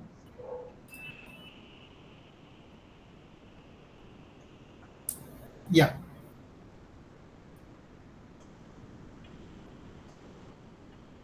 So I missed to share this MCQ, multiple choice question. So I'll maybe within 1 hour I can send that to you. Is it Dr. Shom, by the way? No, sir. I'm basically now it's a moderator. I'm Majharul Abbasi from microbiology department. Sir is here. Okay. So okay, sir. That will be not an issue, sir. I think participant put some question in the chat box that I will dictate for you. And if any other participants have any questions, please ask sir directly. Yeah, please. If you have any question. Sir, I have a question. How successful are these bone joint transplants? It is absolutely very successful. We transfer the technology of this THR, which is equivalent to Biolox 4, made of alumina ball and alumina cup, which we transferred to IFGL Bioceramics. It was exported to many Southeast Asian countries, and also it was exported to some countries of Denmark. And definitely it was available to the Indian market. Some of the hospitals like Arjikar Medical College Hospital, CMRI, and other hospitals of the India, because before coming this THR material into the Indian market, it has some stage you have to cross. For example, we are a material scientist, we can develop the material, we can fabricate the material. Then the second stage is the sterilization part. I showed you some gamma sterilizer. So after sterilization, it should pass the in vitro, different in vitro data, in vitro studies we have to pass. Then you should go for a single-centric human trial. Only one center you are doing the human trial. Then comes a multi-centric clinical trial. So this Biolux 4 option, or means this alumina variation, what we developed in CGCRI, it was tried in the multi-centric clinical trial. Then we transfer the technology to the IFGL Bioceramics, and up to 2014, the data what I shared to you right now, that exporting the Southeast Asian countries or the European countries, it is also received the ISO certification and CE certification in between, between 2014. But somehow because of the business policy, they have stopped the production. But the happy part is that we transferred the other technology, that means ZTA based THR to this UV based company, the Sarji, where possibly they have already optimized regarding the surface roughness and the surface sphericity of that particular implant, and they will come into the Indian market maybe from 2026. Okay, because right now we have a pandemic of joint related problem in India. Right. Like every household has someone who is having very difficulty in doing the daily job. Right. So it will be coming in 2026 in the market. Yes, because see, 3 technologies we have transferred. One is the THR1 to Sarjiware. Second one is we transfer the technology of the eyeball, the scaffold one. I talked about it, like scaffold based eyeball or the bone scaffold. We transferred it to one company of Chennai. Sir, that his name is JESCO, General Surgical Company. It's a very well-known company of India, who are basically they were selling the pedicle screws or the spine screws, but they came into interested to fabricate our scaffold also. They are taking a little bit more time what we expected. We have also seen their manufacturing facility also, but I am not sure whether they will start selling from 2026. That I'm not right now. I am not aware of it, but we have transferred the technology to them. And another company is, you also might be knowing, Orthotech in Gujarat. One Bengali person who is a proprietor of that company. Orthotech is also very popular. We transferred this coating technology, the hydroxyapatite granule and the coating technology to that particular company. They are already in the production. They are already in the Indian market. Thank you, sir. Thank you very much. Okay, thank you. Dr. Ornima Dotto, you can ask your question. Thank you, sir. Wonderful session, sir. I never knew that bioceramics has such potential. One thing, because I am from zoology background, I would like to ask that we know that in post-menopausal women, there is a natural tendency of depletion of estrogen, and which is one of the main cause of bone demineralization in them. Can there be any implant that can be formulated to be orally or operatively, invasively placed, so that before the conditions aggravate, we can kind of treat them in a time and dose dependent manner? It's a good question. There are 2 parts of that. First of all, you have to just understand that we are not a pharmacy lab, right? So some kind of medicine kind of thing, we are not in that field. But what we are there is that we can develop some porous implant. Now that this question will not come, because your question is something different, how to protect that one. Post-menopausal, if how to yes, how to reduce that osteoporosis. Am I right? If I understand it correctly. Or maybe we can have some protective measures so that it cannot happen in that way, because there are many treatments procedures like providing oral estrogen, that is just hormone therapy. But if the conditions are more severe, then what can be the alternative procedures through your approach? Yes. I mean, I can share you one thing that recently we applied one project on, silicon and strontium doped porous hydroxyapatite, which Okay. which can be applied for the this kind of condition, for osteoporotic condition. Okay, for, so that this osteoporosis does not occur. If there is some osteoporosis occurs, it can replenish that particular location. But how to some medicine kind of thing that I cannot tell to you right now. But we definitely have applied one project of lithium strontium strontium doped hydroxyapatite or bioactive glass, which has a very positive role in case of treatment of osteoporosis. Okay. And sir, another question along with that. Yeah, please say.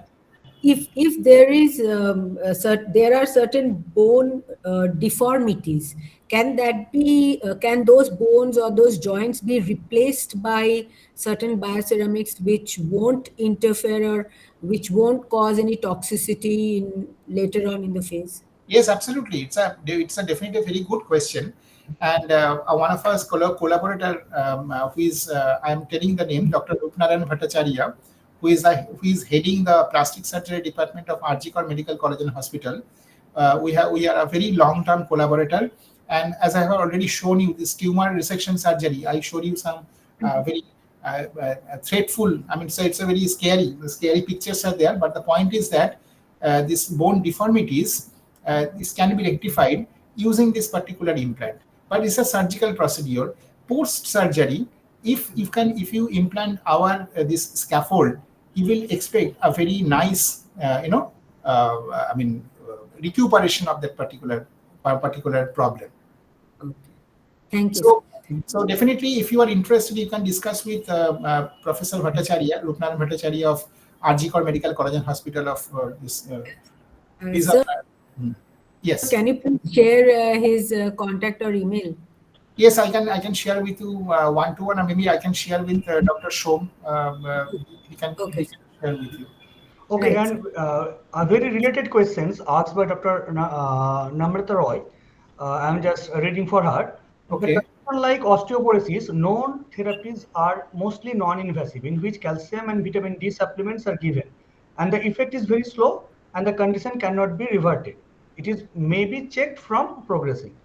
So, can any implant-induced bone formation speed up recovery in this case? Yes, So, I have already shared with Dr. Dotto that lithium strontium doped bioactive glass or hydroxyapatite, it definitely has a positive role for the formation of both cortical part and the cancellous part, and we have already published it. Now we are trying in more detail in case of osteoporosis. okay, thank you very much, sir, for this session. So now, on behalf of our institutions and Kolkata University and all the participants in this virtual session, I extend my heartfelt gratitude to Dr. Vishwanath Kundu for his insightful and truly engaging online session. Thank you very much, sir. Thank you so much. Please take care. Shall I close now? Yes, sir. Thank you. You may close your. Thank you. Bye. Now, okay, thank you, sir. Thank you. Bye. Great, sir. Now I am closing this session as we don't have any message for the participants today. So now you may leave the session, and I am just announcing the closing of this session for this second half. Okay. Good night. Good night to all.